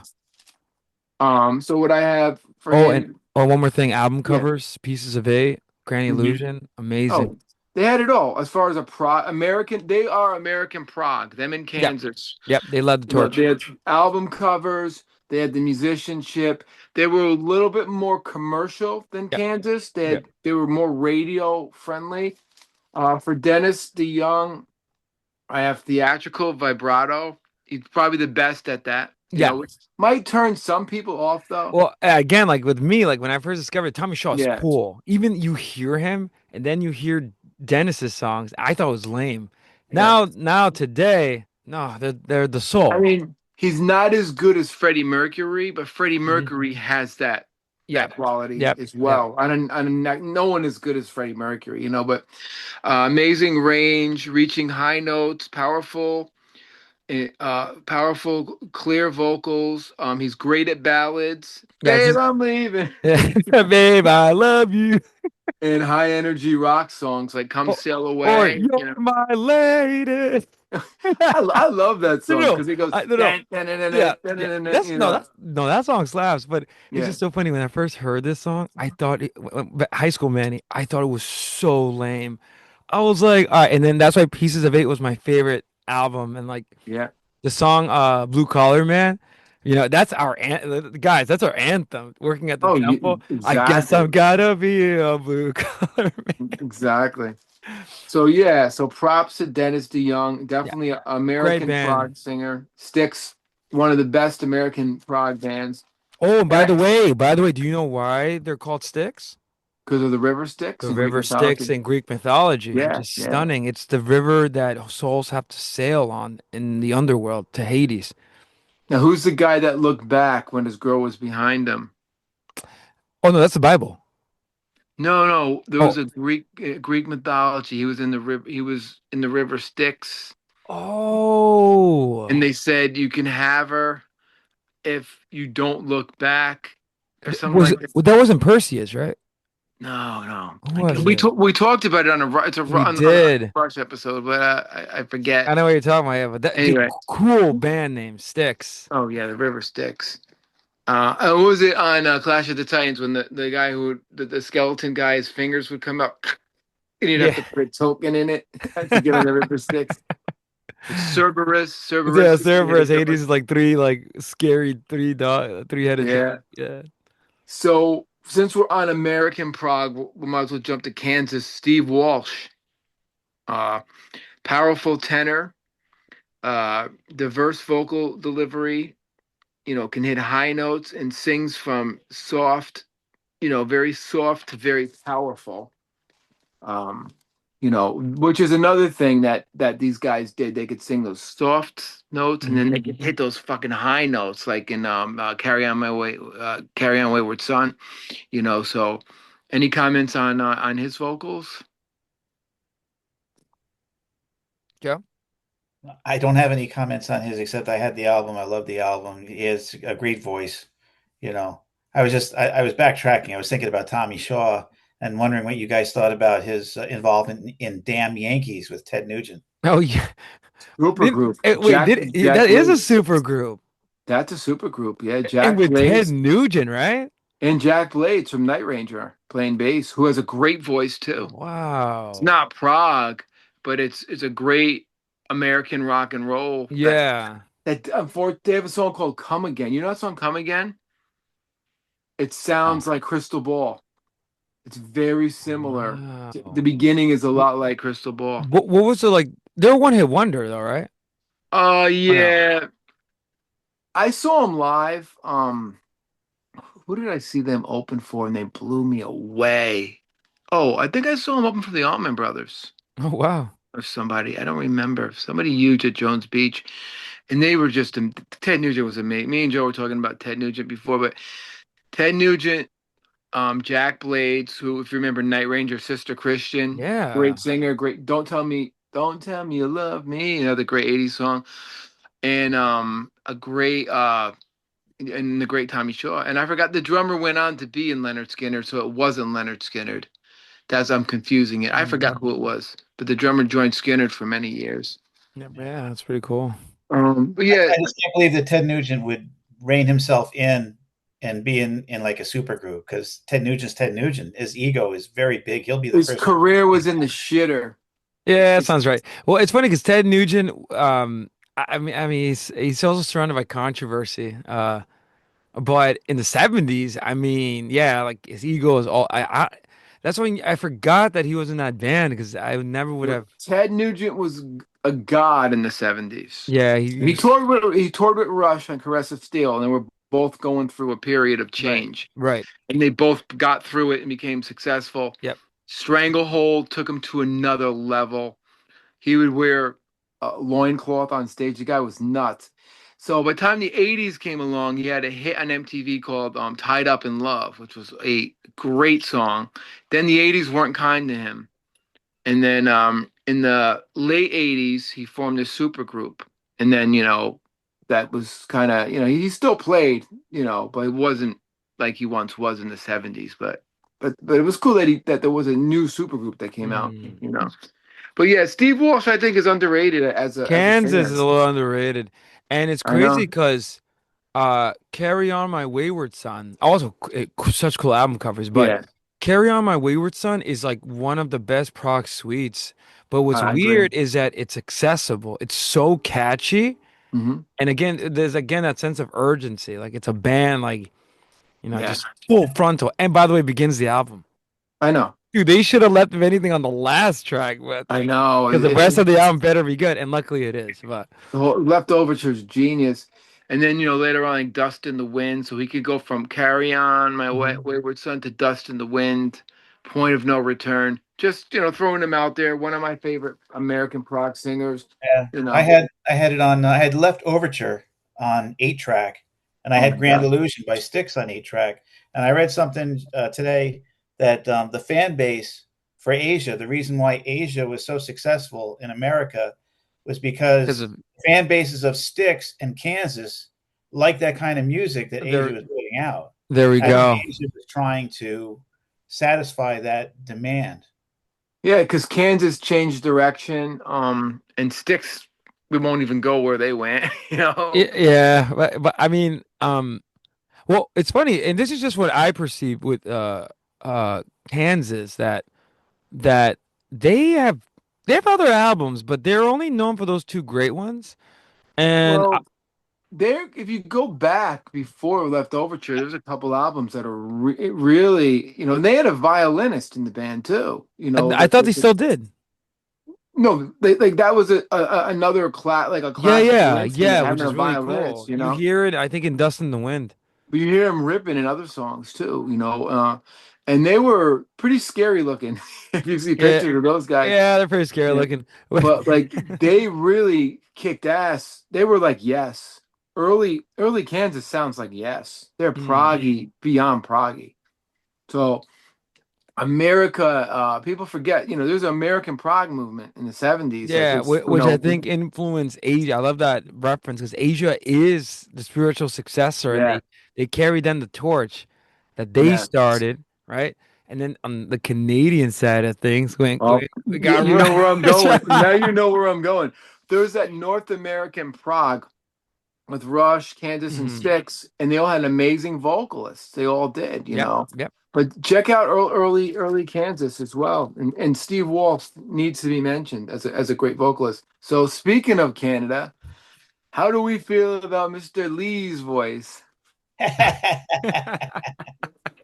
I was going to take you back to Roy Harper, but I'll try to Oh no, remember. no, go ahead. If you go, you Well, go. okay, his most popular album was called Stormcock and came out in 1971. That But what I sounds like find, a porno movie in the well, 70s. okay, That it was album recorded. was released today. Oh gosh, the jokes. Sounds like Ron Jeremy should I'll be on the like, cover. Cheech. I'll be like, Cheech, did you get the new Storm? Ron Jeremy's on the cover. What I found interesting is that his genre is defined as being progressive folk Interesting. You know or what? baroque folk. There's a whole movement in that I overlooked because I didn't want to get too nuts with this. It's like Canterbury. He might have been a part of the Canterbury scene, Manny, and I he just mean, didn't. it would not be far-fetched. Definitely, Yeah, it's definitely a scene. yeah. So wait, I'm Storm. We look at. I gotta get. I swear, with an album title like that, how can you not buy it? Like, I mean, why would you name that? I mean, so bad. wait, Joe, is that really the album? Yeah, Be No, careful what you put in. You I'm might you kind of, might not want to see yeah, I'm something. kind of scared right now. Stormcock, 1971, recorded at Abbey Road Studios, Oh my God. It's and Storm. is generally regarded as being his best album. But my favorite, of course, is Whatever Happened to Drugula with Jimmy Page. I thought it was a John Holmes movie or something. I don't know. Oh, Cheech, you're always going to the gutter. That's the Yeah, Dice Clay and me and the Don yeah. Rickles. I'm trying to see why the title. Yeah, what's the album cover look like? A storm shaped like. It's like Ron Jeremy. So, What would you name an uh, album that? actually, it's really interesting. It was recorded at Abbey Road Studios, which is actually fascinating. Um, Lads, are you done with the Stormcock album? cut it out, Dave. We Hero got. Yo, for me. yo, if you want to get some legs tonight, punch Oh, Stormcock. definitely. You want to get something? Put Stormcock on by Roy Harper. So apparently, the album's title, Stormcock. I hope YouTube doesn't You know cancel. what? We're gonna do a review of Stormcock. We just have to. Sorry, Joe. Man, Yeah. I bet you if that album was released today. Oh gosh, because kids today like do not Oh, take anything they laugh. seriously. Yeah, they'll laugh at But that. apparently, it was named after. So get this: A chicken. the album's Stormcock is an old English name for the missel thrush, a species of bird. The male of the species is most vocal in the early morning and has a tendency to sing after and sometimes during wet and windy weather, which led to the name Stormcock. Okay. Harper Well, has an appreciation of bird life, but they should have been that's like why. Harper. I don't think that's a good idea because Ron Jeremy just released his new video. That's Ron Jeremy has a movie called Stormcock, and it's a soundtrack. Oh my God. Anyway, we're getting sorry, Joe. I know we're going on tangent. Okay, you're So asking me about Geddy Lee, and yeah, I Yeah, mean, yeah. for me, he's part of the soundtrack of my life with Tom Sawyer and yeah, Closer to the Heart. of course. I didn't know much about Rush until I started, watching the Cheech and Manny music podcasts, Thank where you. you guys did the extreme deep dives. Yeah, I Yeah, think we went too overboard. We needed someone behind the scenes to tell us, guys, all right, enough. Like, just we went cut, we went nuts with cut, the rush. cut. But for And I enjoyed me, all the radio hits. I mean, yeah, I was, yeah, typical kid. yeah. Wait, now, Joe, when you first listened to, because obviously I'm assuming Moving Pictures, you were there. Uh, what was the reaction when you heard Tom Sawyer for the first time? Like, Just this is great. even vocally, like you thought it was like, All of it. Yeah. Well, you gotta understand, like I was there too. Like, so I was in sixth grade. It was on the no. radio But wait, geez, before you continue, just the reason why I asked that, I don't understand why critics ripped his voice apart.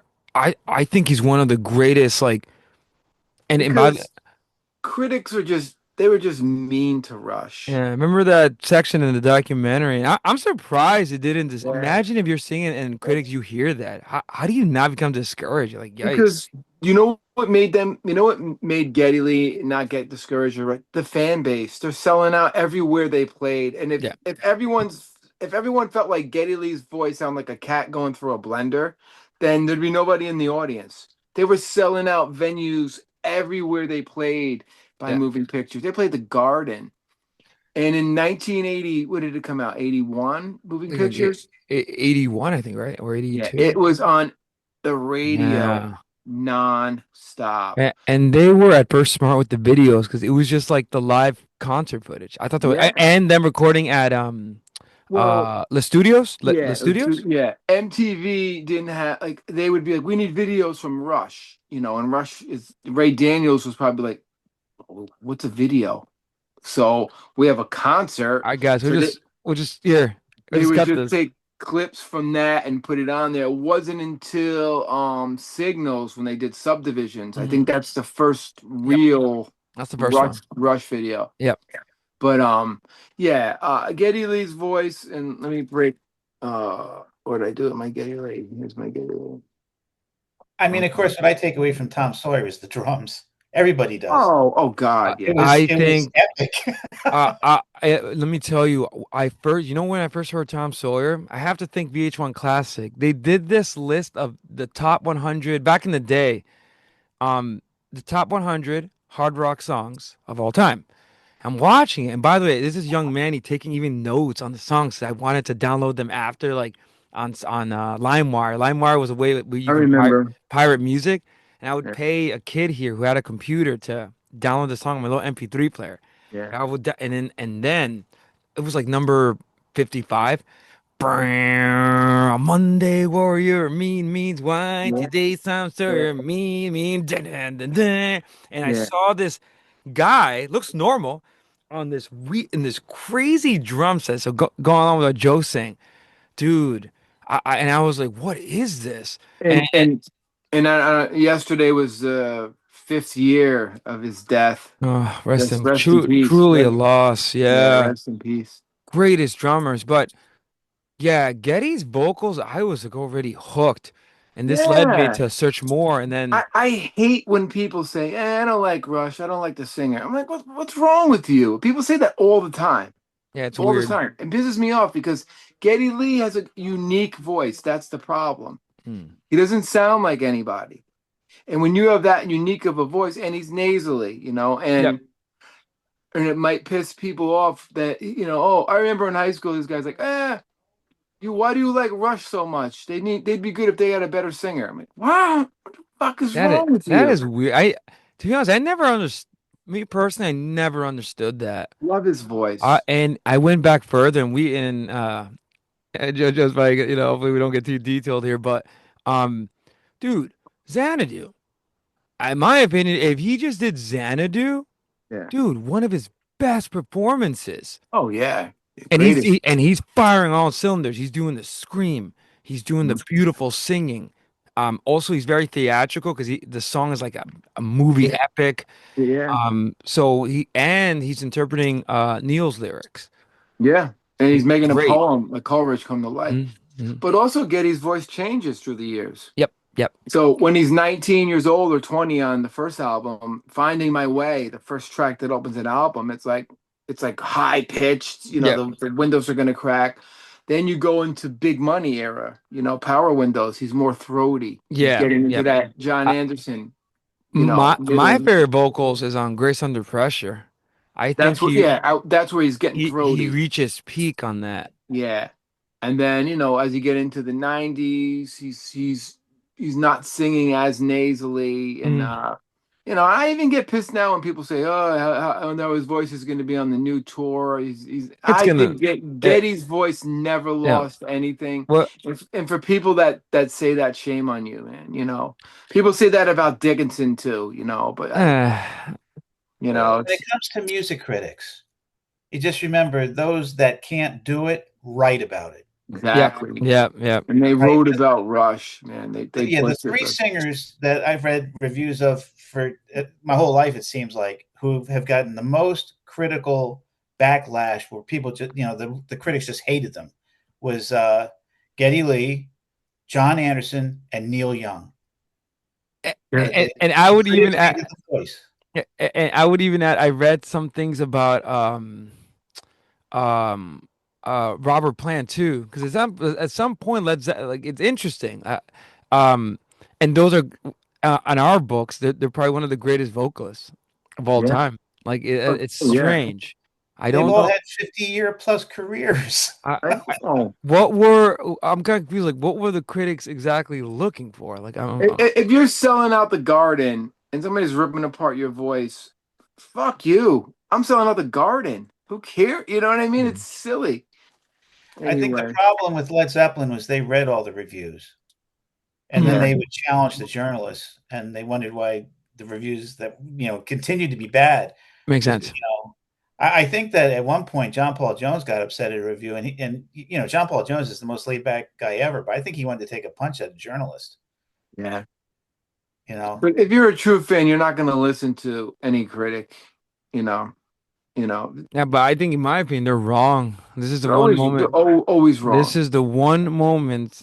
Sometimes they get some things right, but then other things like no. Like, Yeah. and Getty's interesting. He started out sort of. I think he was trying to copy Robert Plant. Yeah. Yeah. I think that even Ian Gillan, especially when he screamed some of those. Yeah, he's got You that know. high pitched voice. It's on all the albums from the first album all Yeah. the way up to, moving pictures, really. And his vocals on Jesus Christ Superstar, which sometimes sounds like Getty when he starts screaming belting. You It know. does, yeah. Heal yourself. Yeah. You know, but I think Getty started to come into getting away from that, like you said, Grace Under Pressure. That's a Yeah. good call. What's also interesting about Getty was, and I think we mentioned this, how his vocals was influenced by um what's the word change in music? Not the pitch. Um, Vibrato. no, it was the problem on hemispheres.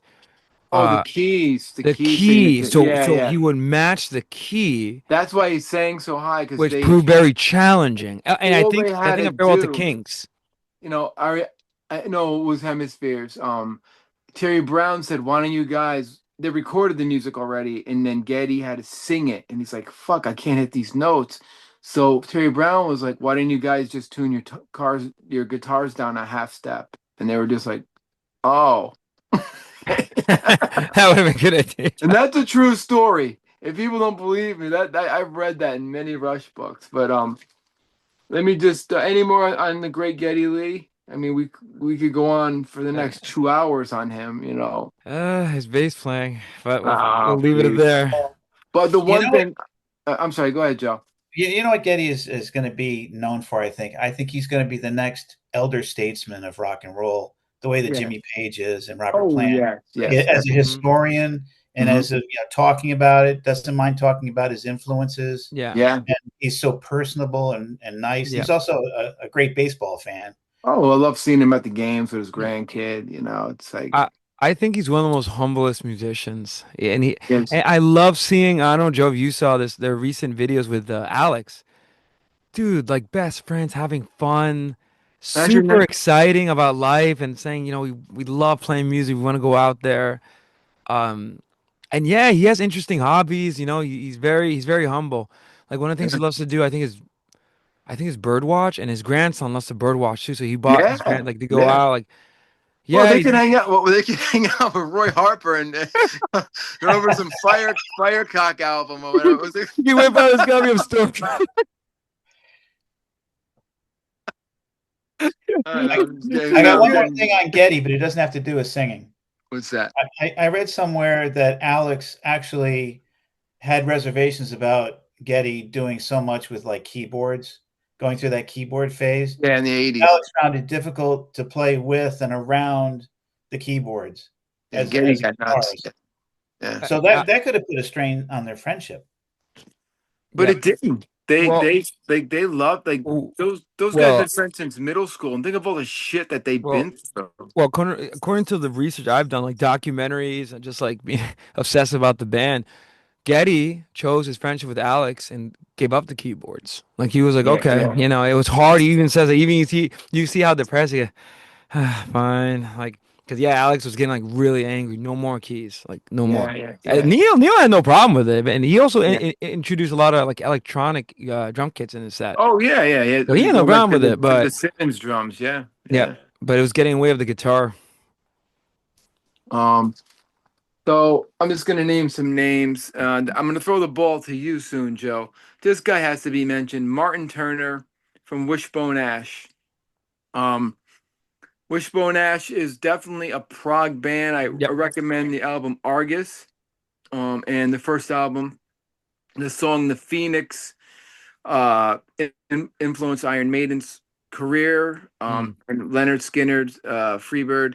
High pitched melodic tone, strong counterpoint to the twin guitar. Beautiful, clear, high pitched voice. Now, Wishbone Ash invented the twin guitars, the harmony guitar. Nobody did that before them.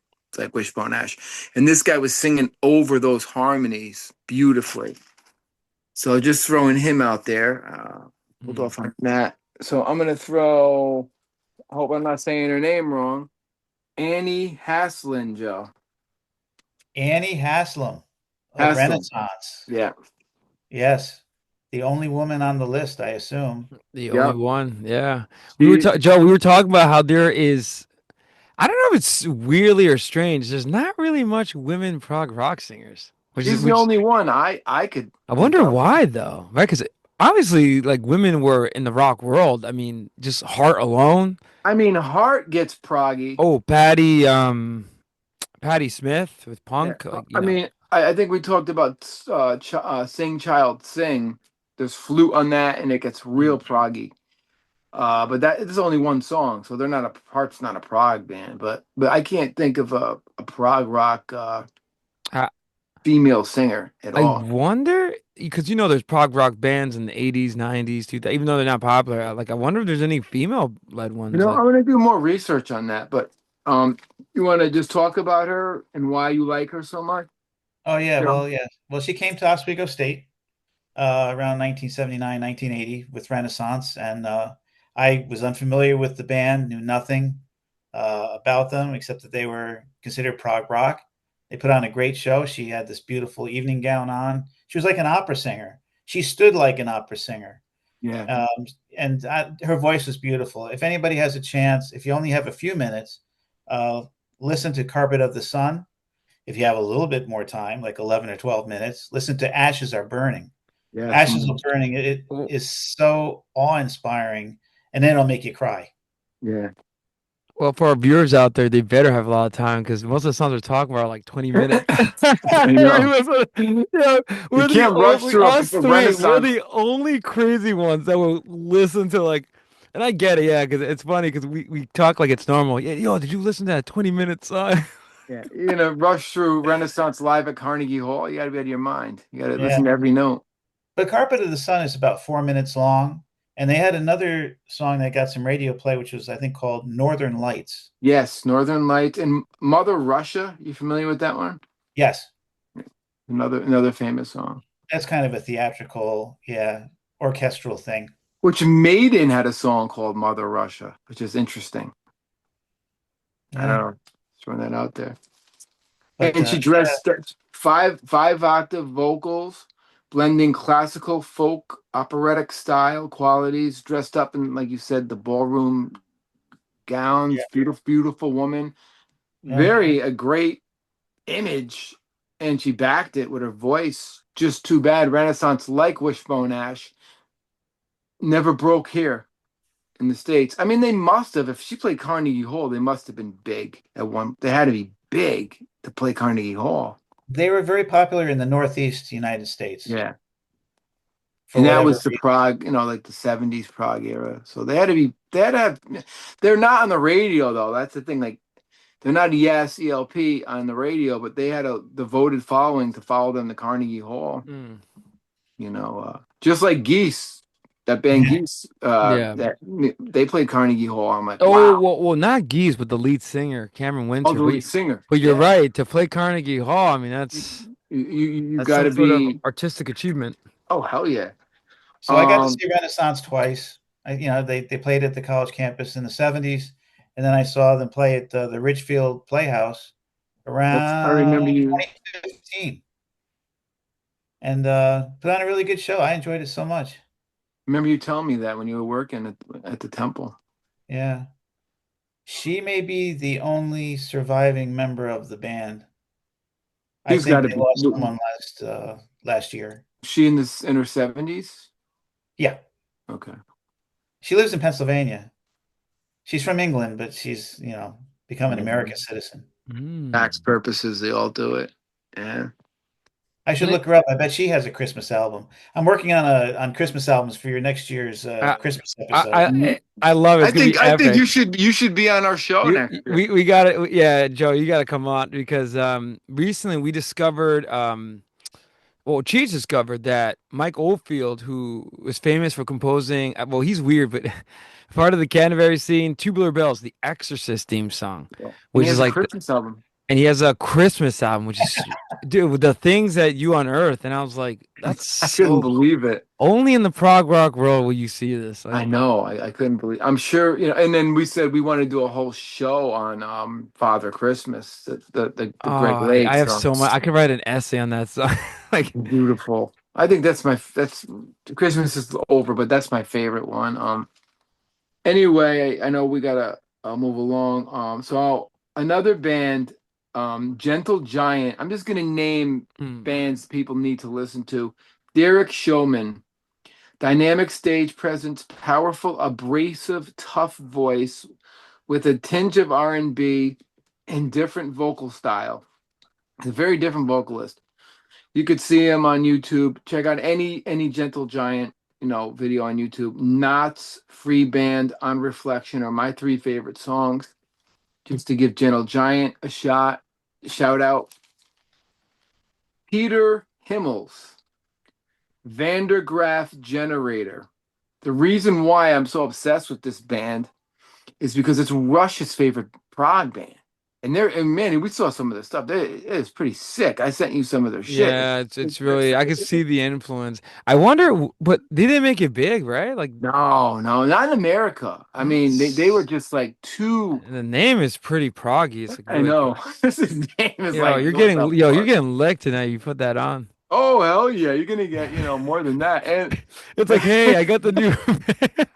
wait a second. Hey honey, Also, the priest didn't give me my vinyl yet. Like, you didn't get the Van de Graaff generator where's my from Vanguard generator vinyl? you got to argue with him on Saturday. But if you said to the girl, we got some Van de Graaff generator and Firecock by Stormcock.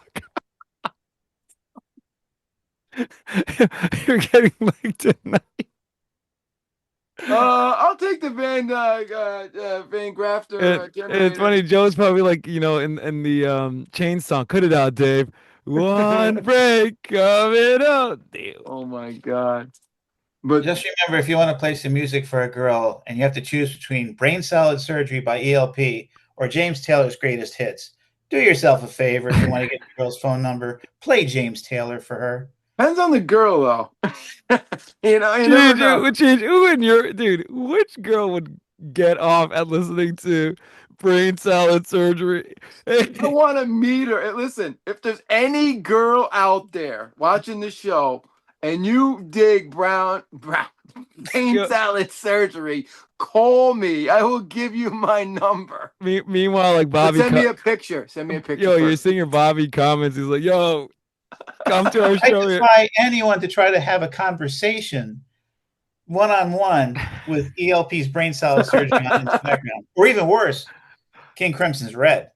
Oh gosh, You Oh, either me listen to the no. music or you talk. You cannot do both things at once. No, that's true. It's funny. Joe, Cheech and I were saying that the cover. I think the album cover is cool, but I will admit those three kind of look scary. Like they just kidnapped a kid or something. And I think the best album is to get leg is Stormcock. It's my opinion. Stormcock, hands down. What I'm we gonna were start saying, to write yo, an episode on that. you have your girls over. They was wonderful, and then you got an option either Ta James Taylor's greatest hits or Stormcock. Just walking out the door, you're never hearing from her again. What the fuck? What's wrong with this Well, at guy? that point, go for the Stormcroft generator, man. At this point, you're on a roll. I mean, at the temple, there's got to be a prog rock satellite. If we could sneak in and program prog rock, and we could hear some like we can grab their generator. Anyway, check this band out. I love them. Rush's influence. Peter Hamill's extremely dynamic range in his voice. He can shift, and I love this from a whisper to a scream, very quick, very quickly. A gothic operatic howl, dramatic effect, deep baritone to a high falsetto. I recommend songs Flag of the Lighthouse, Keepers, Polaroid, and the Sleepwalkers. Just had to bring up them. And then the last one, and Manny, you sent me a video that blew me away by Caravan. This is Mm. an old band. The bass player is insane. Um, they're the Canterbury scene. Yep. Pie Hastings, warm, smooth tone, soft and rich, melodic in his voice. Mm. He blends seamlessly through the music. He's defining the sound of the Canterbury scene. Smooth, inviting, melodic sounds. I recommend In the Land of the Gray and Pink, a song called 9 Feet Under and Place of My Own.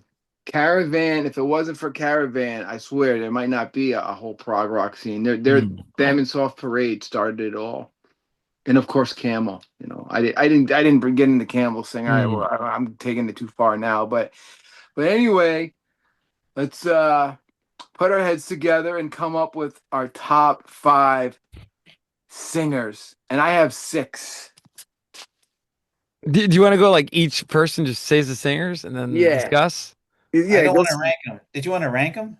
or rank? go through your singers. 1 through 3. That's the rank. Yeah. If you got Yeah, more, Joe, you can definitely. I know yeah, we did yeah, top five. You said right. yeah. I did four. You want Yeah, me to do the yeah, fifth? Because I can easily throw. yeah, yeah. Okay. And nothing off I Stormcock, by the wait, way. wait, wait. I was gonna say, wait, Joe, wait. Before I know Cheech, do not put Roy Harper Stormcock. That's the surprise one. Number one, Roy Harper Stormcock. Harper Stormcock. Okay. All right, Joe, You want go. me to go? Yeah. All right. Number one is John Anderson, of course. Number two is Peter Gabriel. Number three is the lovely Annie Haslam. Number four is Greg Lake. And number five, and I was talked into this just today, Ian Anderson of Jethro Tull. Glad That's I could be an influence on yeah, you, Joe. that's fascinating. I agree with that. I feel like Ian Anderson. I don't know. You forget that. I mean, Jethro Tull should be among one of the great prog rock bands, Oh yeah, you know, definitely. and Ian Anderson is fantastic. Like, Yeah, that's a y- great list. I love it. yeah, I top don't have one. John Wetton on there because, I really was not familiar with him at all until Asia Mm, and Heat of the Moment. And that's Yeah. really all I knew about him. Right. And most people, the sad, and that's a sad thing about him. He never, Asia, thank God Asia put him on the map, but his legacy before Asia, UK, King Crimson, yeah, unbelievable. yeah. It's funny, but I mean, when I was in college, I never ever saw anyone at the college who, in their record collection, had anything by King Crimson. But everybody had Yes. My roommate had Chris Squire's solo album.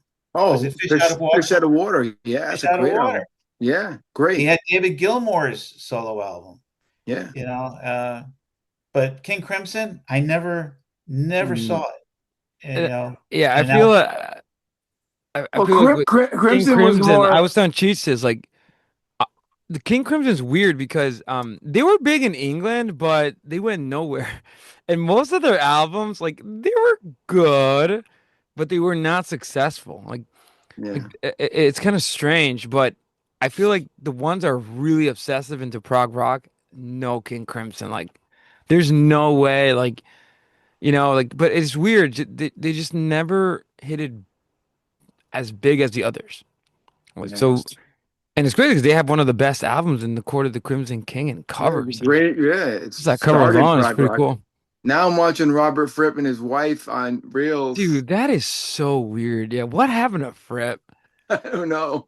That is Funny. strange. Yeah, that's so. It doesn't even. You never would have guessed he's like a guitarist in one of the greatest No, prog funny. rock outfits. You want to go, man? Yeah, Joe. But Joe, that was a good list. You got That's an Anderson. amazing list. I You love got it. you got and one that Ian Anderson, which is fascinating. Um, so for me, I have it here, but for number one, I think it's obvious. I would just do number one, Peter Gabriel. I think he is the greatest because of all worlds, flautist, singer songwriter, performer, and just what he did with the band Genesis. And Genesis, that band name is so cool, but just the magic and just for supper's ready alone, like like where he's just all over the place in the best way. And then theatrical. I mean, I think today his performance might be viewed as a little scary by some people, but gotta give him credit. No one was doing what he was doing. I mean, Mm. you know. And obviously, if you like so, yeah, Peter Gabriel. Number two, John Anderson.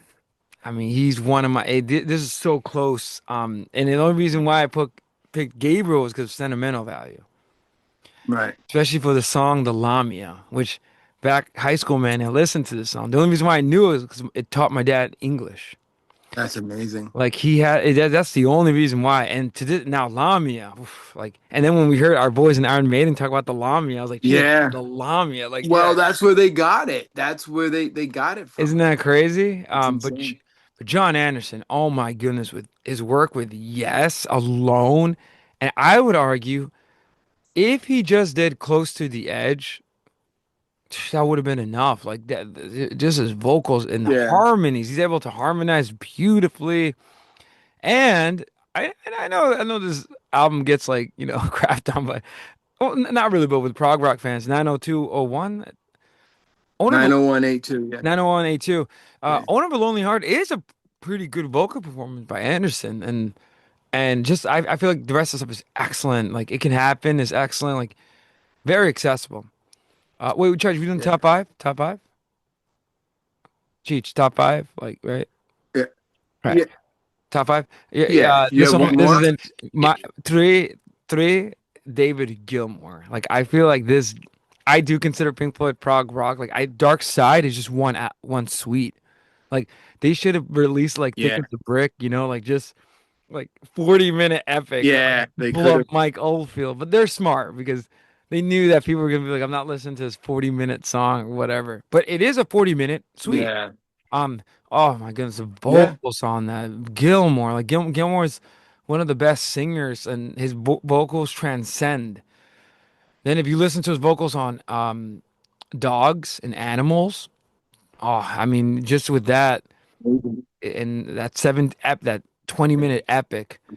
Um, the next up on my list is Ian Anderson. So I had Ian Anderson on my list because I do believe like he is Yeah. really great. Like he it just on Aqualung alone, even though technically not the proggiest, but definitely still prog because of the concept, the cool album cover, his flute playing, which again doesn't, Yeah. performance.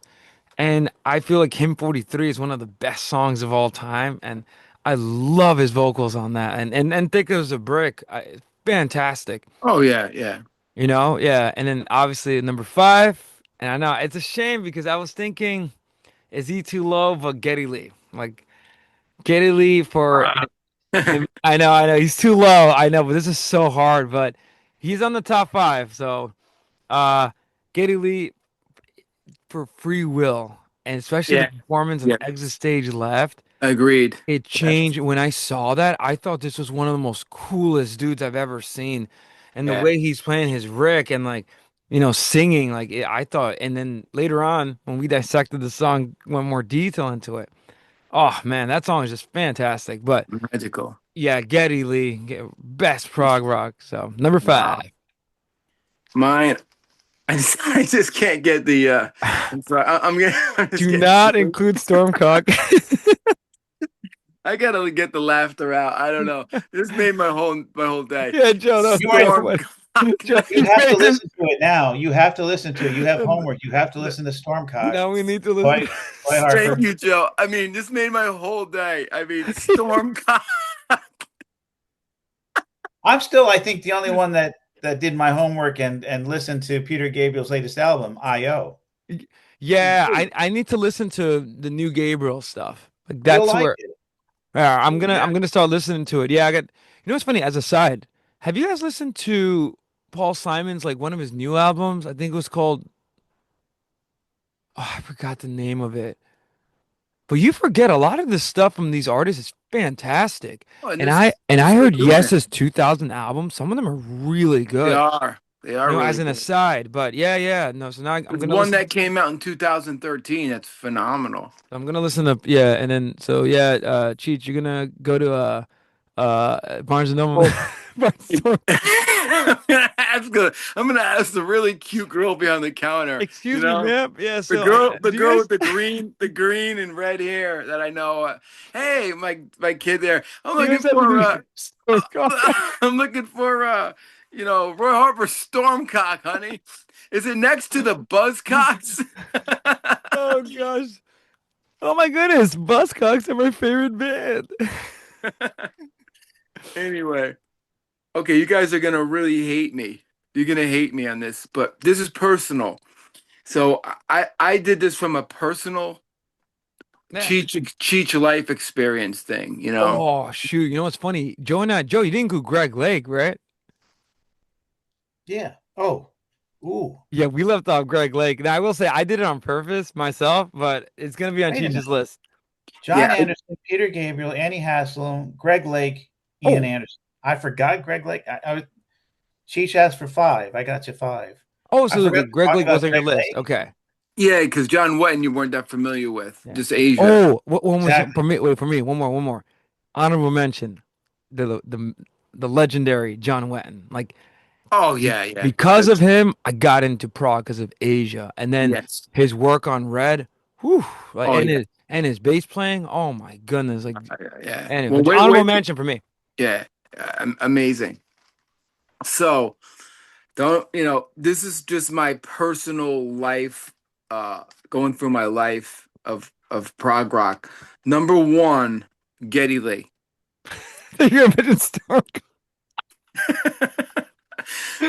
I'm sorry. Yeah. That's why the joke of the night. Yeah. Stop thinking this is it like won't leave my brain. I'm gonna laugh in the customer's face tomorrow. I'm gonna think about Stormcock. No, I just Your opinion. Listen to Stormcock. Code Green and Stormcock, everybody. How dare you, big person? Oh my God. What a name for an out. Sorry, Joe. You Well, opened up a can of worms for me and Manny. well, We while you got try to compose yourself, I could just say that, I could talk about someone very briefly that has to be mentioned in the prog rock category, but is so diverse and so excellent that many consider him to be a genius. Frank And Zappa. that's a trigger word for Cheech, Yeah. genius, Yeah. Mr. Frank Zappa. Of course. Yeah. He has to be mentioned in the episode. I mentioned him. I had to get it Oh, out. Yeah. Cannot forget Frank. Cheech, you just committed a sin, dude. You left off Frank Zappa, the singer. No, no, but you know my theory about Frank Zappa. Mhm. I've said it in a couple episodes. Frank Zappa doesn't count in prog rock because Frank Zappa is So his now, own. before we piss off people, now, Joe, do you agree with that? No, I'm gonna say why. No, so Because wait, no, but Cheech, is that your theory, like, or just? this is my personal thing about Frank Zappa. Mhm. Frank Zappa is his own genre of music. Yeah, yeah. As you would say, he's the genius. Yeah, there's classic rock, there's blues rock, there's prog rock, and then there's just Frank Zappa. You can't categorize the guy. I even said, Stravinsky and Frank Zappa. He's the modern day, So Yeah, yes, he would be number one in all of our lists if we had to say Frank Zappa. But I just I it's beyond. It's avant-garde. It's Canterbury. It's prog rock. it's It's like, where do you blues. start? Yeah, It's too heavy to even get into. It's Frank Zappa. So people, I'm not saying that Frank Zappa's not prog rock. He is, but he's Frank Zappa. Period. You know. and his vocals are talk about otherworldly and Yeah. doing his own genius thing. I Yeah. mean, I understand why he was like, he did have some like success commercially, Oh yeah. uh, later, but some of his stuff is very Yeah. out there. Joe's Garage and stuff. Yep. Was on the radio and stuff. But anyway, so Geddy Lee's number one Geddy Lee, yeah. And why? because Rush. I mean, Rush is my favorite I band of know. all time. Nah, dude, my Geddy heart was Lee. broken when I saw Getty was so low, but this prog rock like Bible series has like made me realize that Rush were in the best way copycats of the great prog Of course, of bands. You know course, what I yeah, mean? yeah, So, of course, yeah, but yeah, but I love how you Getty's top. yeah. Because I'm going by personal It influence. makes sense. Getty, we all know my relationship with Rush. We don't have to go there. I love Getty. Greg Lake, number two, because I Because of love Father Emerson, Christmas. Father Christmas, and I love Emerson, Lake and Yeah, Palmer. yeah. They're just genius. Number three, our boy John Wetton, which And is did you hard. notice your picks are all bass players, singers? Yes, Did that have a factor in it? of course. Yeah, there Of we course. go. Number four, Martin Turner, Wishbone Ash. That's yeah, and people need to listen to Wishbone Ash, right? Like Yes. they get very Yeah, you're underrated. Greg, Getty, Greg, John, and Martin Turner. They're all bass player singers, and they're all geniuses at what they do. They sing and play the bass. You're right. Number four, the great Ian Anderson. You know, and you guys are gonna hate me, but number five, Peter Gabriel, So very low on your list. and number six, John Anderson. Man, so Joe, he just went complete opposite. But to be fair, like wait a minute, I'm surprised. Damn, John Anderson's that low? Well, it's funny, Oh, bass players. I I'm get it. I'm coming I from get the it. big. I Yeah. picked all my bass players, and then I had to go with my personal life. Tull was way Tull and yet Tull was probably equal to Yes. You know what I mean? Mm. So like I listened to Tull and Yes about the same amount, a lot, a lot, a lot, a lot. And then Genesis would be, a little bit lower. It makes sense. It makes sense. Yeah. And I know you knew my obsession with Genesis, like at the Yeah, early from the tempo, like I beginning. told you, Oh yeah, yeah, like yeah. that's one of the And when we greatest. first met, we were talking about Genesis. Yeah, yeah. But I love I think this. our first conversation was a podcast. Yeah, I Yo, we should have think. recorded that. That was I know. magic. But Yeah. yeah, no, I love how sentimental and there's like nostalgia in our picks and all of them, the Yeah, yeah. tops. And obviously you with bass players, like Yeah, being a yeah, bass player and bass then singer. bass player singers I always love because I can't do it and I just love their voices. Forget about bass playing. We'll forget when we get into top prog bass players. We'll. And Joe, you're invited on all these shows for Yes, you are. It's like the top prog rock top prog series. rock bass player, top prog rock keyboard player, you know, and drummer. If you want to be a part of that, Top prog rock outfits too. That's yeah, I'll have to do my homework. yeah. Yeah. Um, I was just thinking of my favorite Frank Zappa song. what's that? what is it? And we've been talking about him as being a genius and all that, but his lyrics are so funny and everything. But there is a song; it is my favorite. It's called "Ride My Face to Chicago." Oh yeah, yeah, yeah. I It's know that one. hysterical. I know that one. I saw him do that live. It was like wow, Wait, very wait, He you good. saw also you wait, wait, Joe, you saw Frank Zappa live? Yes, third row at Saratoga Performing Arts Center in September What 1980. was the experience? What was the experience? Yeah. Oh my goodness, seeing Frank Zappa live? Well, picture this. I had a friend who his family had season tickets to SPAC. It could be anything. It could be ballet. It could be country music. It could be rock and roll. It could be a dance troupe from China.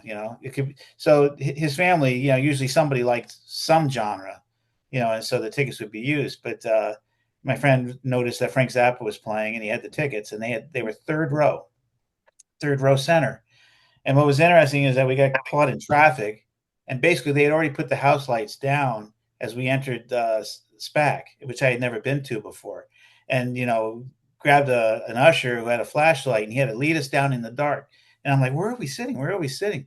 And he kept taking us farther and farther down, closer to the stage, and finally we were in the third row, right in front of Frank Zappa. wow. And he was just, it was overwhelming, but it was a virtuoso. The whole band was perfection. Was Uh, Terry Bozzio on drums? I think he was. Yeah. Yeah. I'd have to look up the lineup.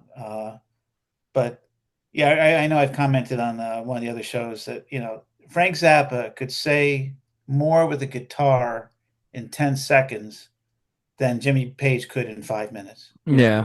Yeah. He Yeah. was so concise. That's no slam on Jimmy. It's just saying that Hmm. what Zappa would do with a guitar solo is he didn't play them very often, and they were very short, and he would just leave you with your jaw on the ground. How Yeah. did he do that?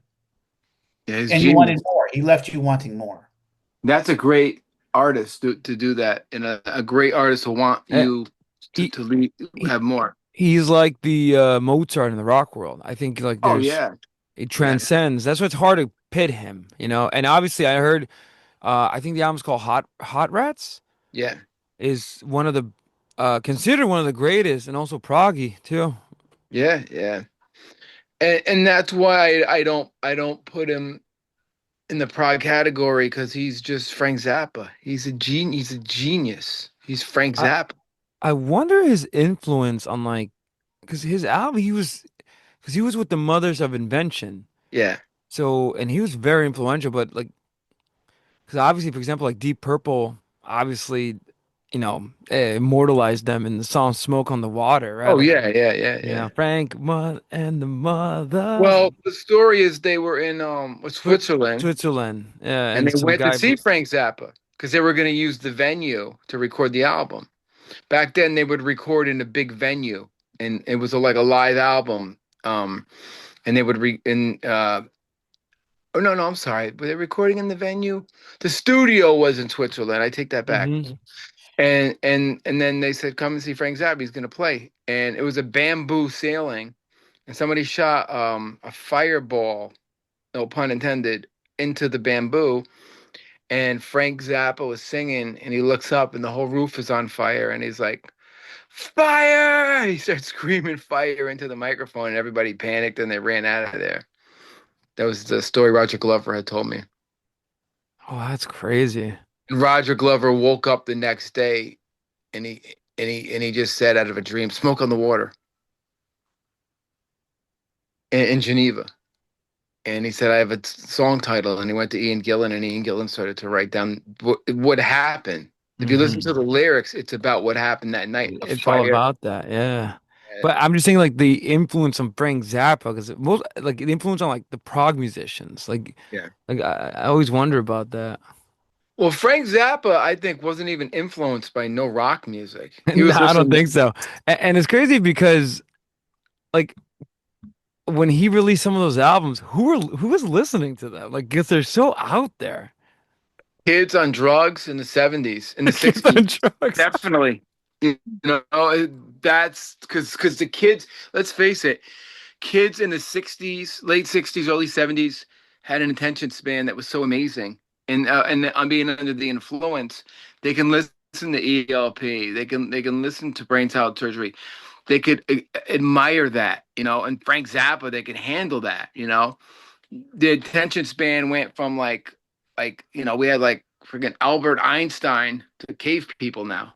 The kids can't even listen to you put iPods in there listening to 2 seconds of a song. Everything's a real iPod, you know what I mean? It went to hell, you know. But if you put on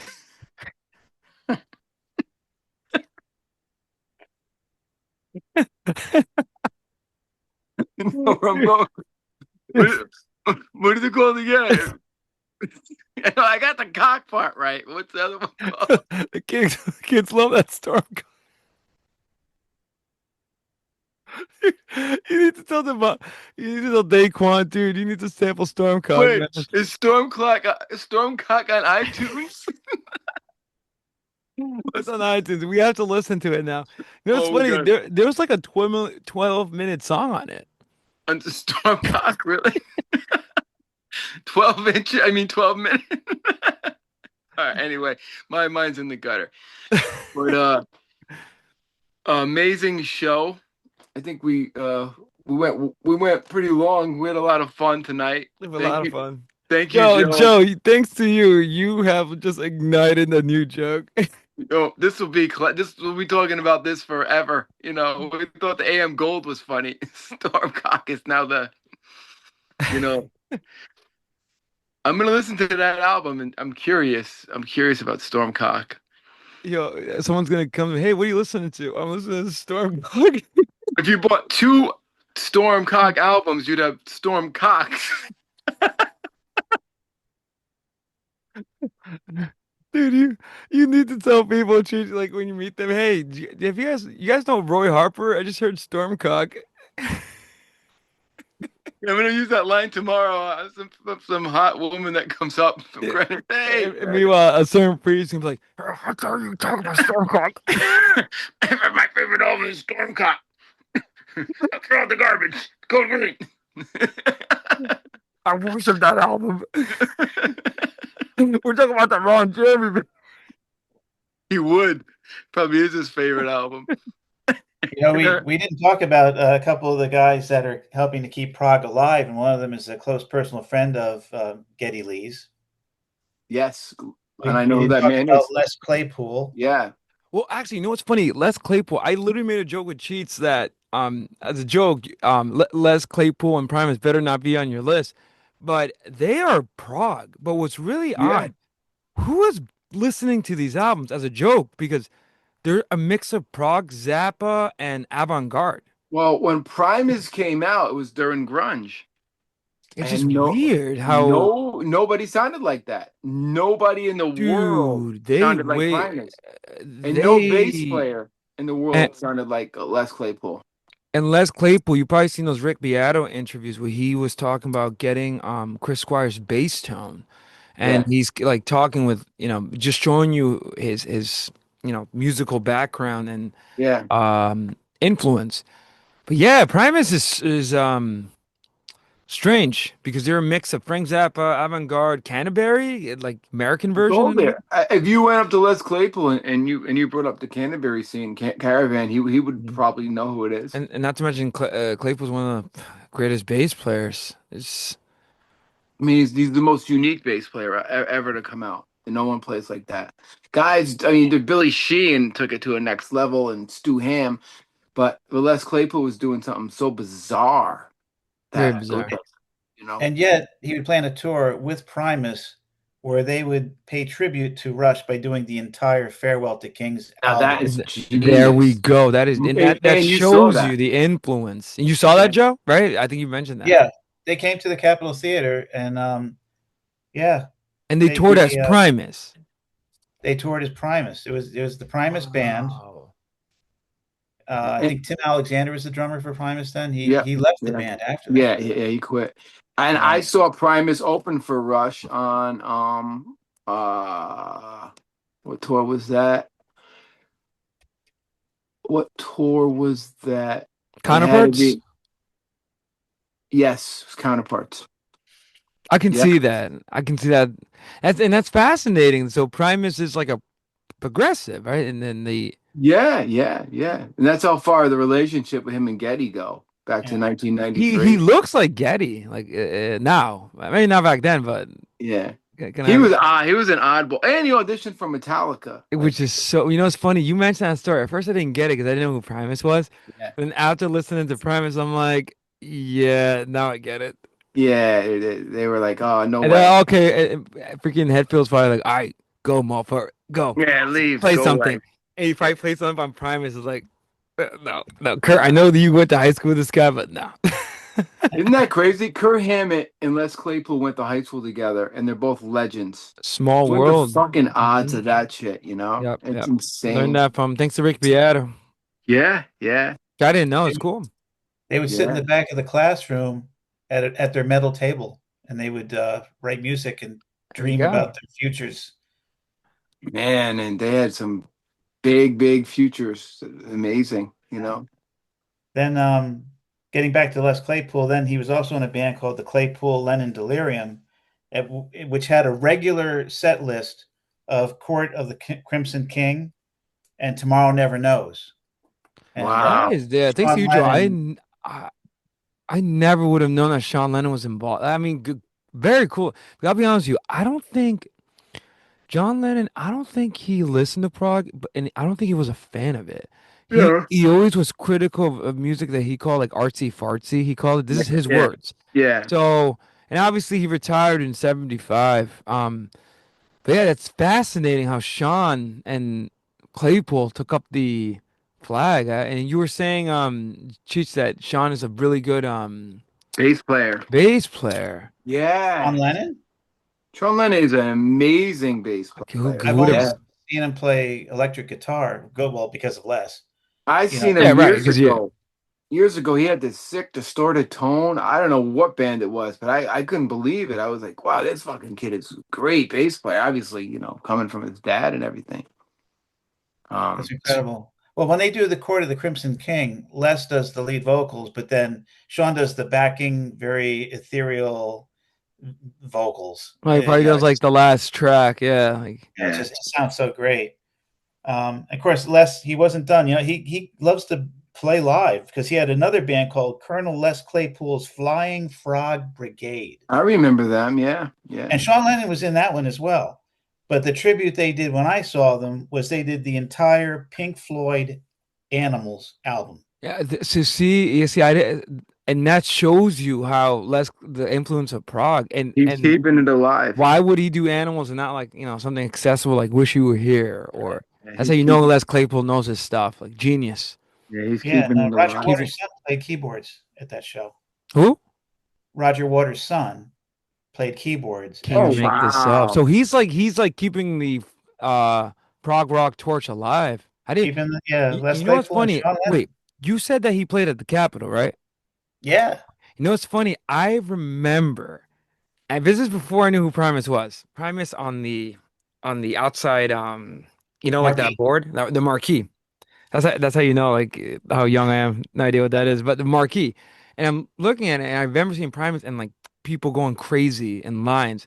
And I was like, what is going on here? Like Primus, like, that's a Yeah, weird. That must be like a weird metal band or something. Because I think Primus, that's weird. yeah. Yeah, I have this memory, and another one that I have this memory. Have you guys ever heard of this band called Neutral Milk Hotel, Joe? Maybe you would know. No, I don't know that. It's another No. one where people were going crazy, and there was lines. And I was like, what is this? Like, but yeah, it's just crazy how I had that memory with Primus. I They remember. get a lot of these weirdo hippie bands too, like that people go crazy for. Yeah, I had to suffer through this fucking fucked up shit band called Twiddle in another life at the Capitol, and I wanted to like I wanted to leave so bad. I was like, oh god, one of these hippie bands, but I stuck through it. yeah, I know Cheech hates the Dutch and hippies. No, I'm a I'm hippie. kidding. I'm a I'm hippie. kidding, I'm kidding. This is one No, band but dude, you're a Twiddle. metalhead. How can you be a hippie? No, I'm kidding, I'm kidding. I'm a hippie in the soul, Yeah, yeah, but a metalhead, at heart. yeah. But this one band Twiddle, I couldn't take. I was just like, I can't take this music. I was just like, I, yeah, I'm not going to lie. Like I remember going to some show in New York. This is way back. And I think the jam bands are sort of like that hippie spiritual successor, right? yeah, Like, yeah. and there was one I'm just like I didn't get it. Like I just like Some of ah, them, sometimes too excessive, but I don't know. But this is my little critique. I did open up for a lot of these hippie bands too, like the Disco I, Biscuits, I, Strange Folk. Yeah, wait, so guys, how do you guys feel about Dave Matthews? And the reason why I mentioned that is Joe, they're coming to Greenwich. That's gonna cost like storms around here. yeah, they're going to play the Greenwich Town Party on May Yeah. 23rd. It is not the Dave Matthews Band. No, no, just Dave Matthews, right? And Dave with Matthews. who? With somebody else, someone else famous. Yeah, I'd have to look it up. You mentioned it. Apparently it's a guy that's in his band, but That's gonna uh, blow up because I mean, I know Cheech, I know you love Dave Matthews like a lot. Um, I I'm not gonna say nothing bad about Dave Matthews, but like it grew on me. He Yeah. grew on me because he did a cover of a Zeppelin song, Which one? "Fool in the Rain," and I was like Oh, blown. I can see that. I can see that. That fits his style. We talked about it on the show when we were doing Into the Outdoor, and I was like, wow, I like Crash. I And you like know what's some of funny? the That's the only song I'm like because of this yeah, movie called Lady Bird. And I thought I yeah. was like, all right, all right. Yeah. But I had many opportunities. I was even given free tickets by the temple. When I had a when back in the day when the priests were really cool. A guy gave me two Dave Matthews tickets, and I was like, oh, I'm gonna be away tonight, Yeah, you know. I'm good. Are you sure? Uh, These are limited edition. and then Yeah, I'm sure. I had an old manager that just played that shit Yeah. constantly. I, And I, I will say, Joe might remember that manager who played Dave Matthews all the time. yes, I do. Yeah, and Yeah. I was like, oh my God, I can't. I'm so, God. I'm trying to like, But I'm gonna say this, Manny, an amazing drummer, an amazing Stefan oh, Lassard. What a great bass player. oh yeah, you hear it. Yeah, Yeah. yeah, yeah, Oh yeah, my God, I'm not yeah. dissing Dave Matthews at all. I'm just saying it Yeah. wasn't my cup of tea. But like, you know, Yeah. So the lineup at the Greenwich Town Party is Dave Matthews and Tim Reynolds, John Fogerty, and the yeah. Preservation Hall Jazz Band. Wow. I mean, John Fogerty too. That's crazy. Oh, Tim Reynolds is a guitar player, and he's good. He's in a Dave Matthews band. I think he's the guitar player. He's actually a really good guitar player. I could be wrong, but I know that name from our old manager. Okay. I So actually, yeah, I cannot believe Santana was here. yeah. Dude, that's incredible. Yeah, Grinch, these performances are amazing. You Yeah, know, the but Eagles and Zach Brown Band, Eric Clapton, Diana Ross, they That's gotta get that. they gotta Santana, get Buddy some Guy. they gotta get some prog though. You gotta get something from the cannery. They gotta get Mike Oldfield, man. They gotta get Van de Graaff generator. What the fuck? Jeez, I'll be like, guys, No, can we please get Roy? Can you please get Storm? who can All we I got to talk do to? is we got to have Roy Harper open up for the Flaming Lips. We need to, yeah. So Roy Harper needs to play Stormcock in its entirety, and then Flame Lips comes out. I'm gonna go into the temple office tomorrow. I'll be like, wait a second. Do you have any influence on the committee? We need Roy Harper to play Stormcock. Stormcock Come on. Greenwich Town Party, or it won't be a town party No, without Stormcock and let's get the in its Flaming Lips entirety. then. In its entirety, from the 12-minute song. Oh, Jesus, this has been a lot of fun. I needed Yeah, it, guys. guys. It Yeah, was cathartic. yeah. It really was. Joe, I'm sorry. You opened up a can of worms with that You did. one. Me and I you're think gonna this be, will rank as first. We have Ass Check way back, if you guys remember. yeah. And then now, like your AM go genius where rant. the And AM by the way, go you went on another Cheech rant, tonight. but you controlled yourself. Yeah, when you mentioned TikTok and like attention spans. Oh well, Yeah, that you well, always go on these rants, like well when Joe says something, and then okay, this is interesting. Like back in the 70s, you could put an album on, myself included, as a kid. I could listen to the Chipmunks Christmas album with my sister, oh, that's right? icon. That was iconic. From the first song to flip it over, go to the next one, go in the kitchen, get food, whatever, listen to it. We were brought up to listen Yeah, as kids. that's a great point. Yeah. It's just because it's what we could do. When we were watching television shows, they only aired once a week. When Fonzie made that jump over the Shark Tank on Happy He Days, jumped the shark. you waited to the next week. Is Fonzie going to die? And you couldn't wait, and everybody watched that show. Now there's no attention span for kids. And you being I, a I psychologist, I will say it's actually pretty bad. I mean, I don't want to sound bleak and on a bleak note, but man, yeah. So and reading is kind of going down. Um, so a lot of these kids don't even have the attention span to read like a book. Like they start to lose it. yeah. And imagine a 20-minute prog song. I mean, I don't know. 'Cause they have the things in their ears constantly. It's like, do you need them? Do you need to listen to that? And this is Yeah, interesting. no, that's a great, I will admit, that is a good point. I used to be one of those kids, and I remember my dad used to like berate me and like yell at me. But now looking back on it, I see what he means because you're right. They're always have it on you, Yeah. and they won't even like, obviously their human interaction skills are so bad. And I'm Well, like, do you really and by the way, they're not even listening to, in my opinion, good music, right? back in the day when I would put a Walkman on, I'd go for a walk listening to whatever Zeppelin, yes, with the tape in there, and then I'd take them off when I came home. I didn't leave them on all day. I would, Yeah, it's a those earpods. Yeah, No. it's a But let me just bring this up quick. Yeah, I saw a reel on really quick. It's serious, your opinion on this. So a guy did a thing about musical formats.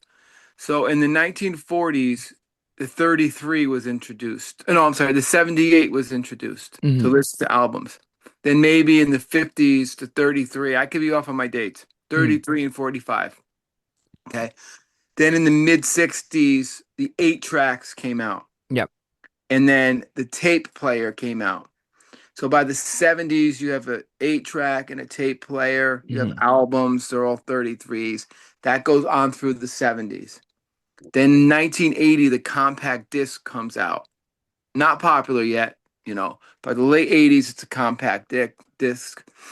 And then in the Dude, wait, 90s, pause. I thought you say like compact dick. my mind's in the gutter. Dude, Stormcock is on your mind right now. Sorry. Um, so Freudian slip there, Cheech. I know compact disc. And in the 90s, the CD, Diddy. comes out. And then after that, the MP3 comes out, Mhm. right? And then you're downloading and Napster and all that. Napster, yeah, like the And then what year did streaming and everything lasts about 10 years. So to go back, right, right. everything's a 10-year, everything's developing. 33s Yep. to 78s, 33s, 45s to tapes, 8 tracks, albums, compact discs to MP3s. Yeah. Okay. Then 10 years later, what year does streaming? 2010, 12? Well, are you talking about like the major ones like Spotify Yeah, and like yeah. so technically we're gonna say the years like 2000 like 7-ish, Okay. 2008-ish the program came out. So we're over. So let's say 2010 when it got real popular. Yeah, yeah. That's the Well, number. that's a good year. Yeah. So we're about maybe 15, 16 years in. It went past the 10-year mark. So the guy's point was, what's next? where can you go after streaming?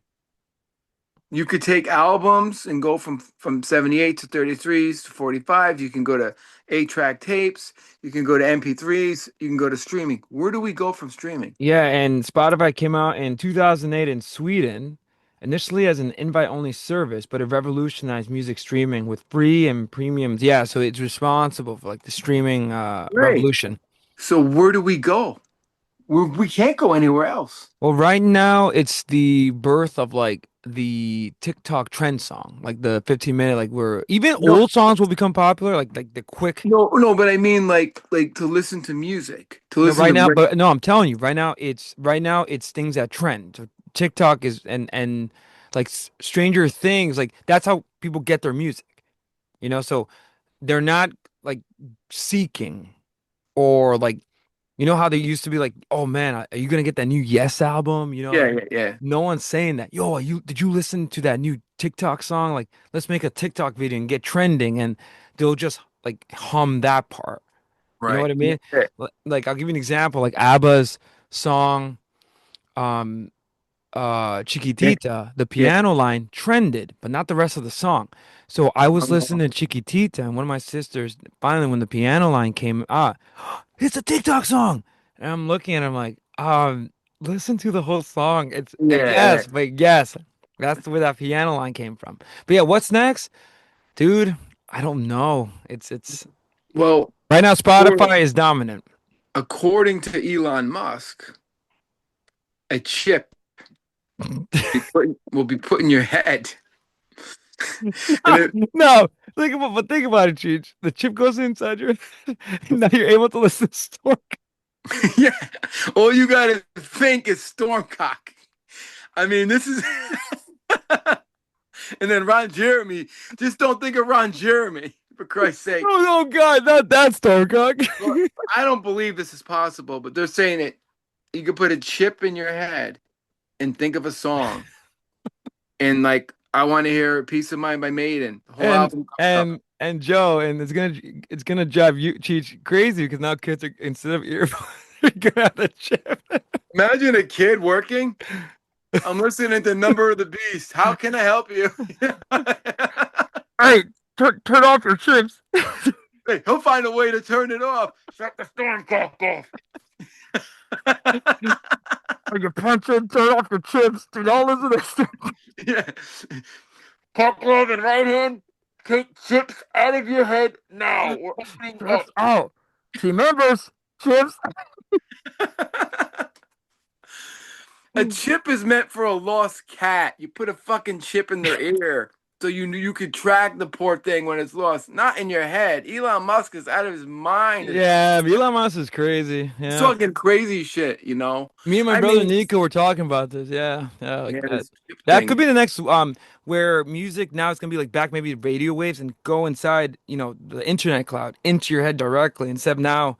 You're right, that's a fascinating conversation though, like what the music delivery system. Yeah, yeah, I found that Mm. interesting. And then they have these AI glasses now. That's the next revolution. That's already on coming. And they're out. Hmm. Leslie's daughter has them, and And I think you Meta can glasses too, Facebook Meta watch, glasses tied yeah, to the yeah, social media aspect. you can watch videos. Yep. So I could watch Caravan at work, That's and it, man. And then you're gonna be like, team members, leave your glasses off. they don't look they look goofy. They look like they don't look like real glasses, Yeah. so they'll know when it gets popular that you have Meta glasses on. But my point is, what's the point? Can't you wait to go home? Yeah, that's a good point. Yeah. And yeah, yeah. Well, I guess we'll stop here before we I'm gonna. yeah. I just had a rant. You got me going. So Classic. So we got yeah, I was gonna say it. So we got an ass check joke. We got classic Cheech rants, classic Cheech genius rant, and now Stormcock. And then we also had I don't know if Joe remembers the AM Gold like oh my God, the worst album covers. worst album Where cover. they look like oh man, I don't even want to say but like child sex offenders or something Oh like my oh God. gosh. But Um this was. I mean, I got to go to the temple soon. So this was a great episode. We covered so many great singers. So viewers out there, if you made it this far, um, prog rock singers. Check them out. Everyone we talked about. I'm not gonna go through the list, but you know who they are. Listen to these bands. Mm.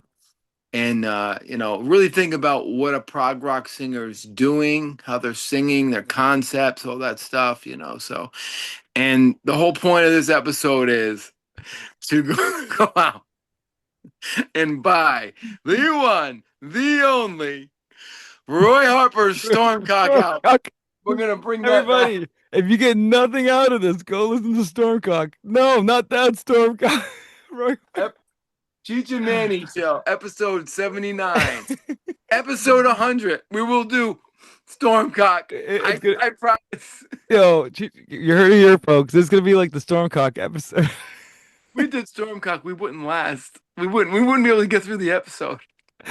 So Joe has to come up for that one. Thank you, Joe. Silky It's Joe, all Manny's fault. Yeah, Joe, God I damn it, mentioned Roy Harper have a cigar, dude. and he said, No, it's my "Oh, what fault. was his most popular album?" No, this is And I wait, looked it up. he did. Well, I brought up Have a Cigar, so I'm the origins of this. It was on my David Gilmour list, and then it went to Manny, and then it went to Joe. Yeah, this is like the Stormcock episode. You, got- you gotta put that in the episode stock. All right, so Joe, with Potter's Field VX, you got to cover Stormcock, man. We're gonna cover every song. We're gonna be like Primus and do like Farewell Up the Kings. We're gonna do Stormcock in its entirety. Bobby's gonna be like, "You guys ready for Stormcock?" Meanwhile, we're probably having Roy Harper sue us because we're making fun of him. How bloody dare they make fun of my album Stormcock? It's about a bird, you bloody Dutch. You bloody Yanks. Oh my God. Oh, Anyway, guys, this is I, good, I, guys. I Very sent you fun. I sent you the Dutch clip. Did you see it? Dude, yeah, dude, so immortal. It's- Wait, Joe, have you seen Austin Powers? Yes. So it's funny how that's another inside joke that we're gonna be legendary for. When you yeah. mentioned that the keyboardist on Relayer, I think is Dutch, Patrick, I think, or something Patrick, like that. yeah, Patrick And like Moray. there's a hate, so Wakeman obviously hates Dutch or whatever, but Well, I researched it, and there's a lot of hatred between the English. which is Not, such a not weird now, not now. joke. In history, like they Right. had wars and they So fought, and they're and Austin Powers Gold member is the most funniest joke. Austin Powers' dad is talking to Gold member, who I think is Dutch, and he goes like, "There's two things I hate in this world: people who are intolerant of other people's cultures, and the Dutch." What? Take the Dutch hater away. That's it's Rick so funny. Wakeman. Take the Dutch hate. No, that's freaking the key. What's Oh the my keyboardist's God. name on Relayer? What's the keyboard Oh, player's? Patrick Moray. That's Patrick Patrick saying to Moray. Wakeman, take Yeah. the Dutch hater away. I think Rick Wakeman probably held a grudge from back in the day. He Yeah. reminds me of that Then kind of them guy. English, yo, them English, their Dutch hate and Stormcock. So, I All mean, right, we're gonna how you stop. going to talk Please, show? let's say goodnight before we get canceled. And it's I like, know. all All right, right. guys, this was We- amazing. Joe, thank you so much for coming on. Cheech, thank you for writing the episode and Oh, leading it. thank This was you. really good, man. Our top fives are legendary. They And it's are, man. crazy. If anything, our audience take our top ones and listen to their best albums. Yeah. Geddy This is real. Lee for you, uh, Anderson for Joe, and then the great Gabriel for me. Definitely check them all out. Legendary episode, guys. Joe, if you want to be on our next one, I think it's going to be either. I'll text you during the week. Bass players, keyboardists, You're welcome, Joe. Yeah, come on. drummers. Prague drummers. Okay. I'll let you know tomorrow which one we'll do. And it's crazy because it's now it's gonna pull us to do research and like listen to some of the stuff, Yeah, and yeah. obviously at the Stormcock album review is Oh my God. coming. So, all Actually, right, guys, the next one's going to be guitar player. guitar players. Oh, so yeah, Joe has to come up for that one. Yeah, Yeah. just for like yes, and like Only you. guitar players? Prague guitar players Yeah, Prague guitar. So it's a series. So we're breaking it down: guitar players, bass players later, and then drummers and keyboard and players. keyboard players. Yeah. Okay. Yeah.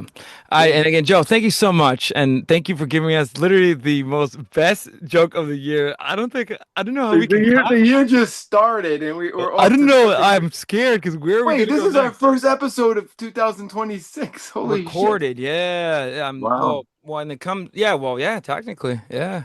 recorded. Yeah, Yeah, yeah, because yeah. we rock and rolled recording on like Christmas week, I think. We went nuts. This first I think episode. you got two out that Yep. in the works. Yeah. Yep.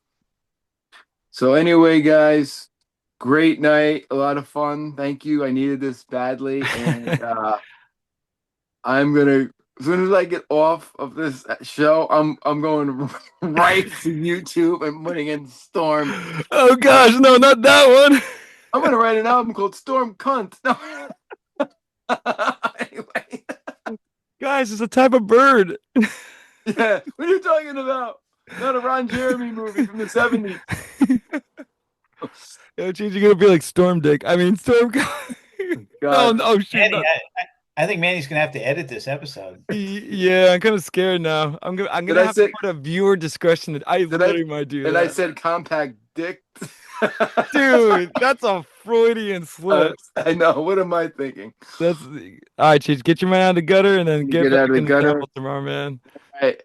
All right, guys. Amazing episode. A lot of fun, and it's got to be probably close to almost our band This now. this might be one of the greatest Silky Joe and Cheech episodes. Wait, We went in deep. we're almost on band territory here. Yo, we're danger. Joe, be careful. We're dangerously.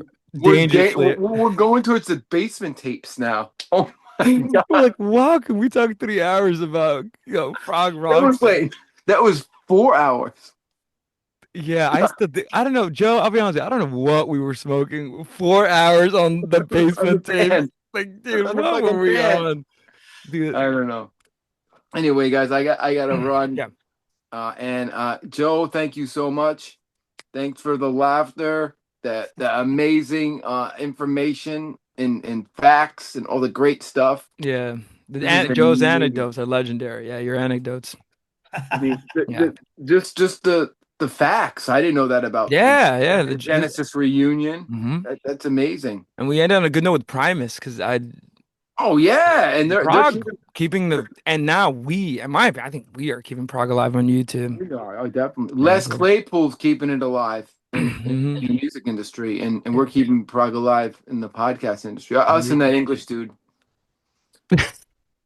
You know, I think the bald English guy. What is his name? Give it Yeah. to Roy Harper. I don't know. Dude, yeah. So obviously, Les Claypool, us, and the album Stormcock. Oh God. All right. Shout out to no, you're talking about the classic album review, which is Yeah, what's his fantastic. name? Search Yeah, up the YouTube channel, it's fantastic. amazing. Yeah. All All right, right, guys, have a great night. Joe, again, thank you so much for coming on. We look forward for you coming back on, and then Cheech, till the next one, brother. This was good. Nanu Nanu. Listen to Stormcock. Thanks for having me, guys. Have a good night. Thank Anytime, you, Joe. Take All care. right, guys, take it easy. Later. 1, 2, 3, 4.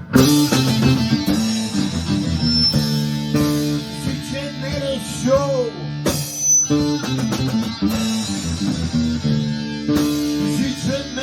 Show.